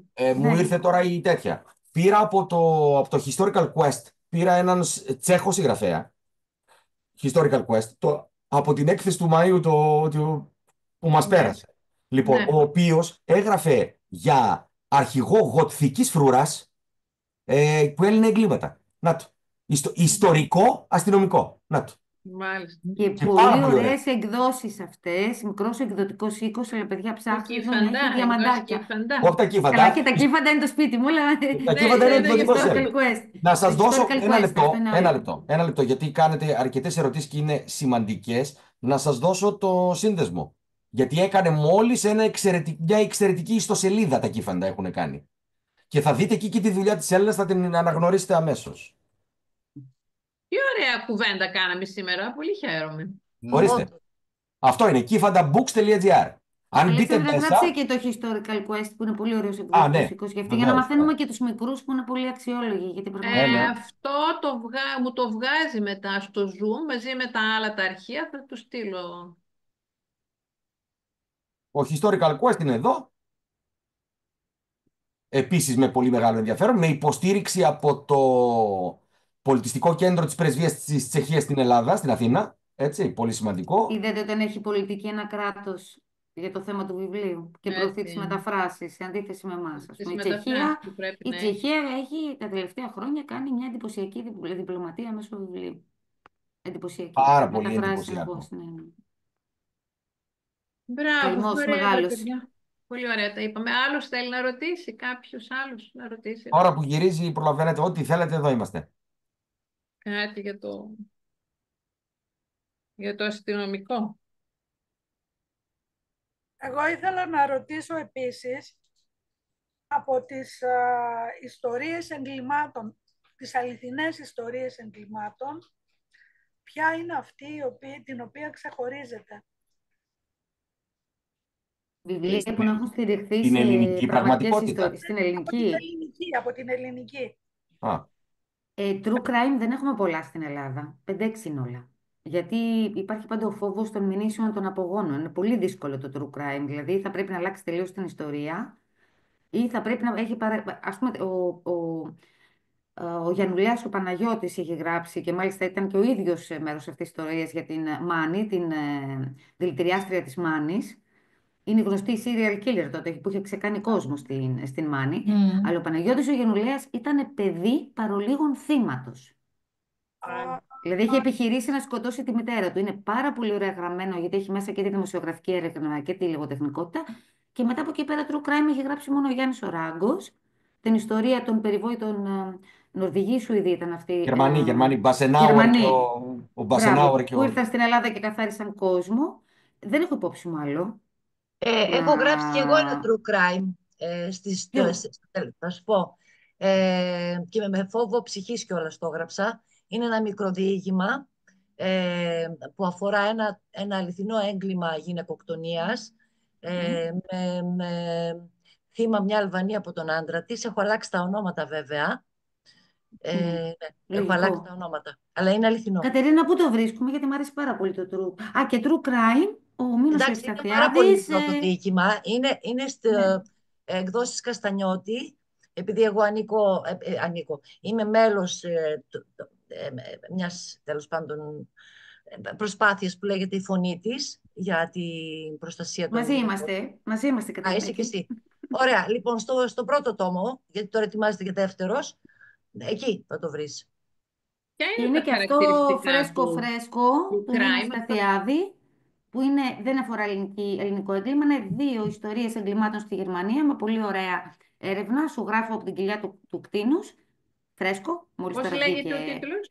Σου γράφω από την κοιλιά του κτήνους. Μίνος Ευσταθιάδης, στο Μετέχμιο. Ποιος το γράφει? Μίνος Ευσταθιάδης. Ναι. Έχω παραγγείλει. 2 πολύ ωραίες και πραγματικές ιστορίες αυτή. Εγώ, κάποια στιγμή ήθελα να γράψω ένα για τη δολοφονία του Δημάρχου στην Καβάλα, που είχε γίνει τότε. Είναι η μοναδική δολοφονία Δημάρχου που έχουμε. Που ήταν σε ένα χωριό. Στο Έξω από την Καβάλα, το ροκόλλη στο μυαλό. Στο Παγκαίο, μπράβο, του Δημάρχου Παγκαίου. Πότε έγινε αυτό? Αυτό έγινε πριν από. χρόνια. Όχι, παραπάνω. Έχει πάνω από δεκαετία πια. Έχουμε και στην Κρήτη τη δολοφονία ενός προέδρου. Ενός προέδρου, ναι. Και εκεί είναι ωραία ιστορία. Και επειδή τότε είχα βρει ότι δήμαρχο, τουλάχιστον εκείνη την εποχή, πανευρωπαϊκά δεν είχαμε άλλη δολοφονία, ξεκίνησα με πολύ μεγάλη έρευνα, συγκέντρωσα όλο το υλικό του προανακριτικό. Και όταν έφτασα στο διατάφτα και μίλησα με τους δικηγόρους των εμπλεκομένων, μου λένε να μην τολμήσεις, θα βάσει μηνυσάρι στο αιώνα, γιατί είναι πολύ ζωντανή ακόμη ιστορία. Θα μπορούσα να αλλάξω τα ονόματα, αυτό ήταν το εύκολο. Την ιστορία όμως δεν θα μπορούσα να την αλλάξω, γιατί όλο το ζουμί ήταν ιστορία. Είχε πολύ μεγάλο ενδιαφέρον η ίδια η ιστορία. Οπότε άρα τι έκανα πίσω. κρατάμε? Αυτό ήθελα να ρωτήσω, που το ρώτησα και προηγουμένως. Το true crime κρατάμε την ιστορία Όλο, κανονικά όλοι. Όλα κρατιούνται. Τουλάχιστον το 90% δεν μπορείς να αποκλίνεις πολύ. Μπορείς, όπως είπε η Κατερίνα, να αλλάξεις τα ονόματα για να μην υπάρχει, να μην είναι μηνύσιμο δηλαδή. Αλλά εντάξει, όταν θες να γράψεις μια πραγματική ιστορία, ας πούμε, δηλητηριάστρια της Μάνης που σας λέω του Γιαννουλέα, έχουν περάσει και 60 χρόνια βέβαια. Θέλει να υπάρχει μια απόσταση χρονική, κακά τα ψέματα. Ναι, εκεί δεν υπήρξε και κανείς υποστηρικτής της. Δηλαδή αυτή ξεκληρίστηκε η οικογένειά της, δεν υπάρχουν απόγονοι. Έχει και μια απόσταση χρονική. Είναι πάρα πολύ ωραίο βιβλίο, πολύ ενδιαφέρον, γιατί ουσιαστικά είναι η πρώτη γυναίκα serial killer στην Ελλάδα. Εγώ μάλιστα αναφέρω κάτω από το διήγημα όσο μπορούσα, έτσι, όσο πιο συνοπτικά, και αυτό τέλος πάντων το κοινωνικό κώδικα που υπάρχει, που λέγεται Κάνομ στη Βόρεια Αλβανία, και που είναι κάτι σαν λίγο μοιάζει με αυτό της Κρήτης με τη Βεντέτα. Βεντέτες, ας πούμε, αλλά εκεί είναι πολύ πιο περίπλοκο το δίκτυο. Και εκεί έχουν ενεργό ρόλο και οι γυναίκες, νομίζω, Κατερίνα, Όχι, το ακριβώς αντίθετο. Εσύ λες τις γυναίκες που γίνονται άντρες για να... Ναι, Αυτό είναι νόμιζα άλλο αυτό πράγμα. εννοούσες. Άλλο. Αυτό υπάρχει μέσα στο κάνουν, αλλά το κάνουν έχει περισσότερο, ρυθμίζει τα κοινωνικά και άλλα, τέλος πάντων, τις κοινωνικές αλληλεπιδράσεις. Δηλαδή, αν μια γυναίκα χωρίσει, παραδείγματος χάρη, αν μια γυναίκα, όταν παντρεύεται μια γυναίκα στην Βόρεια Αλβανία, δεν ξέρω αν ισχύει πια, φαντάζομαι σε πολύ απομακρυσμένα μέρη, ο πατέρας δίνει μια σφαίρα στο γαμπρό. Αν τυχόν και δεν κάθεται καλά, ας πούμε, η γυναίκα ή οτιδήποτε πέσει στην αντίληψή του που τον ατιμάσει, για παράδειγμα, ή τον ατιμάσει, έχει το δικαίωμα με αυτή τη σφαίρα να τη σκοτώσει. Αυτό πρώτη φορά το ακούμε. Κατερίνα, σου κάνω επίσημη πρόταση να έρθει στη ΣΑΜΟ, που θα κάνουμε μια εκδήλωση τη μέρα της γυναίκας και θα παρουσιάσουμε και τον τόμο του Καστανιώτη, να μας μιλήσεις για όλα αυτά. Να τι ωραία πράγματα κάνετε εσείς και από τις αίρες και μας φέρνετε κοντά. Ακριβώς. Ευχαριστώ. Έλενα, γιατί να γράψει ένα συγγραφέας true crime? Εντάξει, είναι μια πρόκληση για μένα τώρα, έτσι, δεν ξέρω οι άλλοι. Και το μήνυμα που το συζητούσαμε που το έκανε, είναι μερικές περιπτώσεις, ρε παιδί μου, που διαβάζεις κάποιες υποθέσεις και σε στοιχιώνουν. Δηλαδή, γιατί θέλεις να το μάθει, θέλει ο συγγραφέας να μαθευτεί, να το μάθει ο κόσμος πώς έγινε, όχι ή από μόνος του θέλει να το διερευνήσει για τον εαυτό του, για τον ίδιο του τον εαυτό, θέλει να το... Πάντα για τον εαυτό σου γίνεται, κατά ψέματα, πάντα υπάρχει ένας εγωιστικός παράγοντας. Συστοιχιώνουν, δεν μπορώ ο καθένας έχει δικούς του λόγους. Δηλαδή, εμένα το Παγκαίο με στοίχιωσε για τον τρόπο με τον οποίο είχε γίνει και για το πώς μπορεί σε μια τόσο μικρή κοινότητα, που τέλος πάντων οι σχέσεις είναι πιο ξεκάθαρες, όπου δύσκολα υπερβαίνεις κάποιες γραμμές. Θα μας τα πεις στο μάθημα. Ναι. Αυτά, δεν ξέρω. Έτσι με στοίχιωσε και εμένα αυτή η ιστορία. Αυτή συνέβη πολλά χρόνια πριν στη Βέρεια. Έτσι. Εγώ παρεπιπτόντως είμαι από την Έδεσα, γιατί μου είπατε ότι... Είσαι Πελιώτης, εγώ είμαι από την Παλιά Πέλα. Αλήθεια, όχι, εγώ είμαι από τη Φλαμουδιά. Εγώ το χωριανή. Να παιδιά, τώρα σε λίγο θα βρούμε τον ξάδελφο που είναι από τις Κουνιάδες και τα λοιπά, δεν είναι αυτό. Ναι, εμένα με στοίχιωσε αυτή η ιστορία, γιατί δεν θα πω τώρα τι έκανε ο άνθρωπος για να το προδώσω, αλλά ήταν πραγματικά πολύ σκληρό αυτό. Πολύ. Δηλαδή δεν το ξέχασα ποτέ. Ναι, επίσης υπάρχουν ορισμένες περιοχές που τα στατιστικά εμφανίζονται περίεργα. Δηλαδή η Καβάλα, ο νόμος Καβάλας, έχει πολύ στιγνά εγκλήματα. Ο Σεχίδης, σας θυμίζω. Δηλαδή μια κοινωνία η οποία φαίνεται να είναι κοσμοπολίτικη, όπως η Καβάλα, και ανοιχτή και πολυπολιτισμική κτλ. Και εμφανίζει στο στατιστικό της. Τώρα εμείς τα μελετάμε και λίγο αυτά. Προσπαθούμε να καταλάβουμε και τις κοινωνικές διαδρομές. Η Καβάλα με έχει εντυπωσιάσει εμένα. Δηλαδή έχει ένα εγκληματικό στατιστικό δελτίο ακροτήτων. Δεν ξέρω γιατί. Ίσως αυτό με στοίχιωσε και έλεγα. Και στη Θάσο, ναι. Εντάξει, ο Σεχίδης στη Θάσο ήταν. Και στην Κρήτη. Ναι, ακριβώς. Η Κρήτη έχει άλλους κώδικες, δεν ξέρω, θα μας τα πει καλύτερα και ο Μανώλης. Εκεί σχετίζεται και με μια ηθογραφία άλλη, έχει άλλους κώδικες. Αλλά η Καβάλα που είναι Μακεδονία, ας πούμε, τώρα επειδή εμείς είμαστε Μακεδόνες και καταλαβαίνουμε λίγο τις σχέσεις, πώς το εννοώ, ας πούμε, υπάρχουν κάποιες δικλείδες στις κοινωνίες μας. Η Καβάλα με έχει εντυπωσιάσει, αλλά αυτό για το true crime. Δεν ξέρω αν υπάρχει άλλος λόγος. Μπορεί οι άλλοι να... Πάντως έχει και ένα δημοσιογραφικό ρεπορτάζ, ένα μεγάλο βαθμό. Δεν έχει. Μια έρευνα Εντάξει, έχει πολύ μεγάλο ενδιαφέρον, κυρίως όταν φτάσει στη δικογραφία. Δηλαδή εκείνη το ζουμί. Εγώ εκεί είχα και τις μεγάλες δυσκολίες. Το να έχω πρόσβαση σε αυτό το υλικό, αλλά ένας δημοσιογράφος μου το εξασφάλισε από εκεί και... Εκεί, όπως ας πούμε, οι δικογραφίες γενικώς, και ειδικά αν είσαι τυχερός και βρεις το κομμάτι της έρευνας που δεν συμπεριλαμβάνεται στη δικογραφία, αυτό που αφαιρέθηκε γιατί θεωρήθηκε παράνομο είτε γιατί, εκεί είναι το απόλυτο ζουμί. Εγώ, ας πούμε, αυτό, όταν έγραφα το εγκλήμα ΚΑΕΦ που αφορά την ακροδεξιά και συνεργάστηκα με τον Τάκη τον Ζώτο, που ήταν ένας από τους δικηγόρους στη δίκη της Χρυσής Αυγής, εννοείται κατά της Χρυσής Αυγής, μου έδωσε όλο το υλικό των χρυσαυγητών από τις τηλεφωνικές του συνομιλίες που δεν συμπεριληφθήκε στην δικογραφία. Δηλαδή, τι λέγανε από τα κινητά τους όλη την ημέρα. Μάλιστα. Λεπτό προς λεπτό. Τέτοιες περιπτώσεις, πάντως, εγώ καταλαβαίνω ότι γενικά το μυθιστόρημα και το αστυνομικό και οτιδήποτε χρειάζεται έρευνα. Χωρίς έρευνα δεν μπορείς να γράψεις. Ναι, γιατί είναι σε άλλο επίπεδο όταν δεν έχει έρευνα. Είναι και το πιο ωραίο κομμάτι, Κατερίνα. Ναι, βέβαια. Πολύ, πολύ συγκλονιστικό, νομίζω. Ναι. Βγαίνεις λίγο, Λοιπόν, δεν είσαι πολύ καλά μετά, αλλά εντάξει. Ναι. ας επανέλθουμε στον Αλέξανδρο, που είναι ο καλεσμένος μας, ο επίσημος καλεσμένος μας. Νομίζω ότι ήδη έχουμε πει πάρα πολλά για το αστυνομικό. Εγώ σε ευχαριστώ πάρα πολύ, Αλέξανδρε, που ήσουν σήμερα στην ομάδα μας, Εγώ που ευχαριστώ για την δέχτηκες. παρέα. Και η Λέσχη, όπως είπα, σου είπα και στο τηλέφωνο ότι είμαστε ανοιχτοί και αν έχετε κάποιον φίλο που πραγματικά αξίζει, καταλάβετε τώρα ποιο είναι το πνεύμα εδώ της Λέσχης και των συνομιλιών, ε, θα μπορούμε να τον φιλοξενήσουμε. Ο στόχος είναι πραγματικά οι νέοι συγγραφείς να έρχονται σε επαφή, γιατί δεν υπάρχει αυτή η επικοινωνία, δεν είναι εύκολη πρόσβαση. Εσείς μπορείτε τις αστυνομικές εσείς να βρίσκεστε, αλλά οι άλλοι δεν βρίσκονται για πρακτικούς λόγους και δεν ξέρω και για άλλους λόγους. Πιστεύω ότι ο καθένας κάτι έχει να προσφέρει και σίγουρα κάτι μαθαίνουμε. Και εμείς πραγματικά, εγώ σήμερα αισθάνομαι πολύ πλούσια με το αστυνομικό μυθιστόρημα και θα διαβάσω αστυνομικό μυθιστόρημα. Να ρωτήσω κάτι, Αντωνία. Να το ψάξω λίγο περισσότερο. Ναι, Αλέκα. Ναι. Τα παιδιά που ασχολούνται με το αστυνομικό, βλέπετε τη Διάφανη Αγάπη.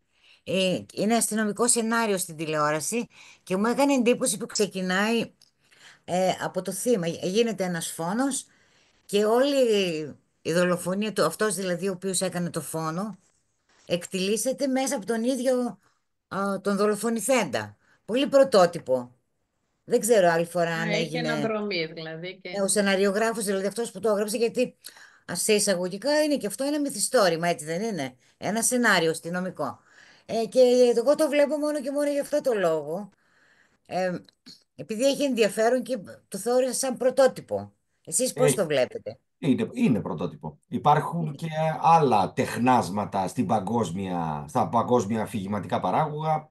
Να σας πω το φαινόμενο Ρασομών, το οποίο είναι ταινία του Ακίρα Κουροσάβα του 1950, στην οποία δολοφονείται κάποιος και έχουμε την οπτική από 10, όχι από 10, πολλούς είπα, 5 διαφορετικούς ανθρώπους. Παίζει ο Τοσίρο Μιφούνε, ηθοποιάρα μεγάλη, έτσι, ο οποίος ουσιαστικά τι μας δίνει μια επεισοδιακή πλοκή, με την έννοια του ότι κάθε επεισόδιο αφορά την οπτική για το ίδιο ζήτημα διαφορετικού χαρακτήρα. Ένα πολύ ωραίο βιβλίο με αυτή την τεχνική, αν το βρείτε διαβάστε, δεν είναι αστυνομικό, είναι καθεδρική. Ένα εξαιρετικό βιβλίο, ισπανικό, δεν θυμάμαι τώρα. Είναι από τις εκδόσεις Καρνιβόρα. Εγώ λέω τα καρνιβοράκια είναι θαυματουργές, πολύ ωραίες εκδόσεις. Δεν το βλέπω, Λέκα μου. Αυτό ήταν, αυτή η τεχνική με ξάφνιασε και με κίνησε το ενδιαφέρον, θέλω να καταλήξω. Λέω να δούμε πού το πάει, ας πούμε, ο σεναριογράφος, και συνέχισα να βλέπω τη σειρά. Για το πού το πάει και πώς θα εκτελεχθεί, ας πούμε, στο τέλος. Υπάρχουν πολλοί τρόποι. Υπάρχει ένας τρόπος, αυτός με την αντεστραμμένη αστυνομική ιστορία. Αν βλέπατε και θέλετε να δείτε τον επιθεωρητή Κολόμπο, την παλιά σειρά του 70, το οποίο είναι 12, 13, 15. Ναι, γιατί ο Πίτερ στον Πίτερ κορυφαίο, ναι, το ξέρουμε τον δολοφόνο από την αρχή. Σωστά. 1978 κάνει πρώτο επεισόδιο ο τότε παιδάκι, σε σύγκριση με το τι έκανε μετά. Ο Στίβεν Σπίλμπεργκ κάνει το πρώτο επεισόδιο, σκηνοθεσία. Και λέγεται Murder by the Book.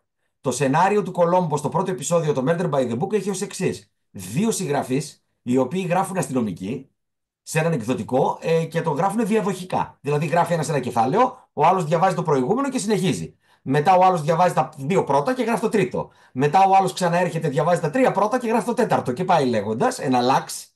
Λοιπόν, εκ των οποίων ο ένας είναι μάγος της γραφομηχανής, είναι εξαιρετικός συγγραφέας, και ο άλλος είναι καλός στις δημόσιες σχέσεις και μέτριος συγγραφέας. Κάποια στιγμή του ανακοινώνει ο πολύ καλός συγγραφέας ότι κοίταξε να δεις, εγώ θα συνεχίσω μόνος μου. Γιατί αυτός πίστευε στον εαυτό του που είναι πολύ καλός, μπορούσε να ιδιωτεύσει. Ο άλλος δεν μπορούσε να το διαχειριστεί αυτό. Και τι κάνει? Τον δολοφονεί. Τον δολοφονεί και επειδή είναι συγγραφέας αστυνομικής, στείνει το έγκλημα. Και το βλέπουμε όλο στο ξεκίνημα του επεισοδίου. Οπότε, άντε πιάσε εσύ κάποιον, ο οποίος είναι δαιμόνιος σε αστυνομικές ιστορίες και έχει στήσει πραγματικό έγκλημα. Και τον έχει βάλει Σε μία κόλλα χαρτί τον έχει τυλίξει ο Κολόμπο. Ήταν η πρώτη σκηνή που τον συναντάμε. Κοντό καμπούρι με το πουρο. Φοβερός χαρακτήρας. Θα μπορούσε να γίνει λογοτεχνικός εκπληκτικός χαρακτήρας. Ο Κολόμπο, ο Πίτερ Φόλκ είναι μεγάλη αγάπη. Ο τρόπος που Είναι μιλάει, και... ο τρόπος που παίζει. Όλο, ναι. Και τι κάνει. Εκεί έχουμε το εξής πάρα πολύ περίεργο. Εγώ, ως ακροατής, τηλεθεατής, έχω δει τα πάντα πώς έχουν πραγματικά γίνει, οπότε είμαι πάρα πολύ αυστηρός κριτής του πώς θα προσεγγίσει ο Κολόμπο από εδώ και πέρα, διότι εγώ ξέρω ακριβώς πώς έγινε. Ενώ όταν ψάχνουμε το δολοφόνο, ό,τι και να μας πει το πιστεύουμε, ως αναγνώστες. Το λέμε, ναι, θα μπορούσε να έχει γίνει έτσι. Όταν είσαι σίγουρος το πώς έχει γίνει, τι κάνεις. Οπότε μετά, του λες τώρα για να σε δω, detective, πώς θα το προσεγγίσεις αυτό, πώς το πιάσεις. Και η ευρηματικότητα στο να τον κλειδώσει τον ένοχο είναι που δίνει το τεράστιο χειροκρότημα στην... Και σας λέω, το πρώτο ήταν με συγγραφέα αστυνομικής και με το Spielberg πολύ ωραία σκηνοθεσία το επεισόδιο και ήταν πολύ επιτυχημένο και αυτή είναι η λογική του αντιστραμμένου. Γίνονται διάφορα κόλπα. Διάφορα. Και αυτό που λέει η Αλέκα πολύ ωραίο. Αυτό που λέει η Αλέκα είναι σε λίγα βιβλία. Υπάρχει, αλλά όντως δεν... Πού είναι η σειρά, Αλέκα, σε ποιο κανάλι? Στον Α. Από περιέργεια έτσι το ξεκίνησα. Και όντως ο ίδιος αυτός, ναι. Πώς είναι ο τίτλος? Ο ίδιος ξεχνιάζει τη δολοφονία του και βρίσκει σταδιακά αυτούς οι οποίοι εμπλέκτηκαν στο έγκλημα. Πώς λέγεται? Διάφανη σειρά. Αυτό θα το ψάξω. Ναι. Διάφανη αγάπη. Ναι. Ποιος είναι ο Γκίκα Πέπας είναι σεναριογράφος? Μήπως είναι κανένας Γκίκα Πέπας? Μπορεί. Είναι αμερικάνικη νομίζω. Αμερικάνικη. Εγώ νόμιζα Έλληνας. Εντάξει. Στα ελληνικά το έχουν. Έχουν πάρει το σενάριο. Εγώ νόμιζα Έλληνας είναι. Κοιτάξτε, υπάρχει team το οποίο έχει οργανωθεί τον τελευταίο καιρό και γράφει. Ελληνικό εννοώ. Είναι ο συνάδελφος ο Δημήτρης Σίμος που έχει γράψει τη σειρά η οποία παίχνει. Εννοείται με τον Δημήτρη, ναι, που το συζητήσαμε. Είναι ο Ιωσιφέλης, ο οποίος είναι πίσω και από τη 10η εντολή την παλιά. Τη 10η εντολή, ναι. Του Κοκκινόπουλου δηλαδή. Είναι ο... Το Alter Ego δεν ήταν. Του Τσαφούλια. Ναι. Ναι, βέβαια.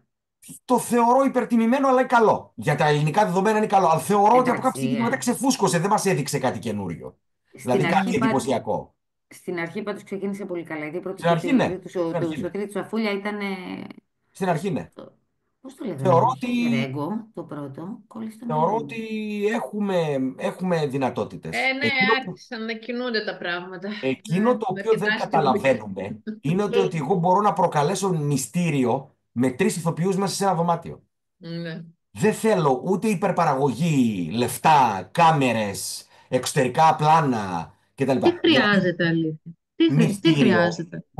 Θα σας δώσω ένα παράδειγμα. Εγώ δεν πίστευα ότι το 12 θυμωμένοι ένορκοι άνθρωποι μπορεί να γίνει θεατρικό. Και το είδα στο Κρατικό Θέατρο Βορείου Ελλάδος και έμεινα με ανοιχτό το στόμα. Την παλιά την ταινία του Σίδνεϊ Λιούμετ, στην οποία παίζει ο Χένρι Φόντα, που είναι οι 12 ένορκοι, η ασπρόμαυρη ταινία του 50 κάτι. Εκπληκτική. Εκπληκτική. Τελεία. Εκπληκτική. Δηλαδή τίποτα. Και μετά βγήκε και κάτι με τον. Είχε George Scott μέσα, άλλες τοπιάρες. Το 95, πάλι το 12. Το 12 Angry Men. Λοιπόν, και εκείνο ήταν τηλεταινία βέβαια. Λοιπόν, τι θέλουμε ακριβώς για να κάνουμε κάτι συγκλονιστικό? 12 ανθρώπους μέσα σε ένα δωμάτιο. Και παίζαμε με το χαρακτήρα του καθενός. Δηλαδή, πες το. Η παραλία στην ΕΡΤ. Ναι, ξέρω. Την παραλία γράφει ο Γιάννης, ο Αντάμης. Αλήθεια. Την παραλία, αυτό λέω δημιουργείται ομάδα. Σας αρέσει? Εκεί παίζει ιστορικά. Δηλαδή μιλάμε για ένα θησαυρό ο οποίος έχει κρυφτεί από Γερμανούς με εγκλήματα που έγιναν στην κατοχή και είναι εκεί το αστυνομικό παίζεται. Θυμάσαι το θησαυρό της, πώς λέγονταν παλιά, του Ιτσέρτ του 80. Η παιδική σειρά. Της Βαγίας. Το θυμάστε? Εξαιρετική, πολύ ωραία. Εννοείται εξαιρετική. Εννοείται. Η παραλία πιστεύω ότι έχει χάσει το σκοπό της. Έχει κάνει πολύ κοιλιά.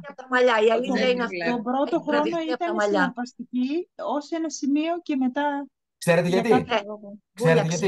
Γιατί τους αρπάξαν από τα μαλλιά του σεναριογράφους και τους λένε γράφτε, πάμε για δεύτερη σεζόν, πάρτε ό,τι λεφτά χρειάζεται ή εν πάση περιπτώσει πάρτε μια αύξηση. Δεν είμαστε Αμερική εδώ, πάρτε ό,τι θέλετε. Δεν ισχύουν αυτά. Γράφτε γιατί έχουμε επιτυχία. Αυτά δεν γίνονται έτσι.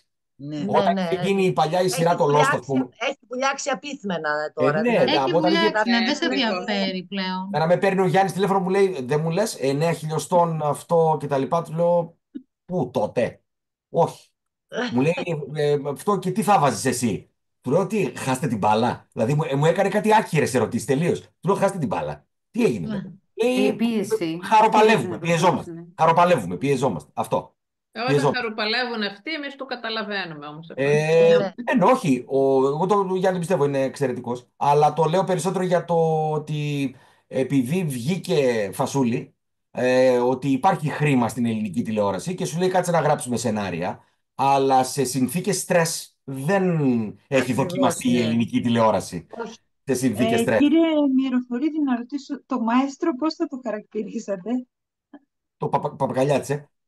Δεν ήταν καθόλου κακή σειρά, με τηρουμένων κάποιων αναλογιών τις οποίες βλέπουμε έτσι. Καθόλου κακή. Εγώ Παπακαλιάτη δεν θα βλέπα. Αλλά δεν μπορώ να μην παραδεχτώ το ότι είχε μια ποιότητα η οποία στέκεται σαφώς και στο εξωτερικό. Ναι. Λοιπόν, αυτός ο λίγο που δεν έφταιγε ο άνθρωπος, που ήταν και λίγο ύπουλος, ο πατέρας στην ταβέρνα, που ασχολιόταν και με λαμογιές και τα λοιπά. Πολύ ωραία πινελιά. Γιατί πάω προς τα εκεί, προς το έγκλημα εγώ, καταλάβατε. Λοιπόν, κατά τα άλλα, κουκλίτσα η Ανδριολά του, πώς λέγεται, όλα τα. Και ωραίος πώς το λένε, ο μπαμπάς της. Ο δήμαρχος. Ο Μουρατίδης. Ωραίος κι αυτός, πολύ ωραίος. Γενικά η σειρά ήταν ωραία. Ήταν ωραία και δεν έκανε κοιλιά, ήταν σύντομη. Κοιτάξτε, όταν έκαναν οι σεναριογράφοι του Lost το 6, το Lost, έγινε σφαγεία μάχων. Τρελάθηκαν όλοι. Έτσι. Άμα είναι του Κάρλο, άμα τη διάφανη αγάπη είναι του Κάρλο Λουκαρέλη, τότε έχουμε μεγάλη επιτυχία. Εντάξει, έτσι το ξέρω, είναι καταπληκτικό αυτό. Έτσι εξηγείται. Δεν ξέρω πώς γίνεται η μεταφορά. Παιδιά, εγώ δεν βλέπω καθόλου τηλεόραση και σειρές και τώρα σας ακούω και δεν έχω ιδέα πολύ αυτά. Λοιπόν... Βλέπω μόνο την παραλία έβλεπα. Και η αλήθεια είναι ότι βλέπω και το Αρχελάου 4 γιατί μου αρέσει πολύ αυτό το ανατρεπτικό χιούμορ, τέλος πάντων. Λοιπόν, είναι τελείως παρόδια είναι. Το βίντεο, η συζήτηση δηλαδή για την αστυνομική λογοτεχνία νομίζω ότι είχε κλείσει, αν θέλετε, για τα σύριαλ, απλώς να κάνουν τη διακοπή του βίντεο. Ναι. Αυτό που λέω είναι το εξής, το ότι οι σεναριογράφοι του Lost έκαναν ό,τι έκαναν και έβγαλαν μια καταπληκτική πρώτη σεζόν. Έκαναν επεισοδιακή πλοκή στη δεύτερη, δηλαδή το κάθε επεισόδιο ήταν αφιερωμένο σε έναν ήρωα από αυτούς που έπαιζαν. Και μετά άρχισε να ξεχυλώνει. Η αλήθεια ποια είναι. Οι σεναριογράφοι γράψανε 2 σεζόν. Έσκησε, πέταξε, έρχονται οι παραγωγοί του Hollywood. Πόσα εκατομμύρια θέλετε, Λεβέντες? Λένε αυτοί για τι πράγμα. Πάμε για 5 με 6 σεζόν. Λένε σεναριογράφοι, όπα. Δεν μπορούμε να το πάμε σε 5-6 σεζόν. Λένε γιατί. Παραγωγή σου λέει γιατί. Θα δουλέψει όσο χρειάζεται και θα πληρωθείτε τρελά λεφτά. Μα δεν είναι, λέει αυτό. Το θέμα είναι το ότι εμείς την πλοκή την έχουμε στήσει. Οτιδήποτε βάλουμε εμβόλυμο για να το μεγαλώσουμε θα φανεί άσχημα. Θα φανεί άσχημα. Και το Lost τώρα, εντάξει, πολύ ειδική θεματογραφία, πολύ ζώρικο και Εντάξει. ξέραμε ότι εκεί είναι και Hollywood, δηλαδή αυτή η τύπη, τώρα σε σχέση ας πούμε με τον Έλληνα, το φίλο που είπες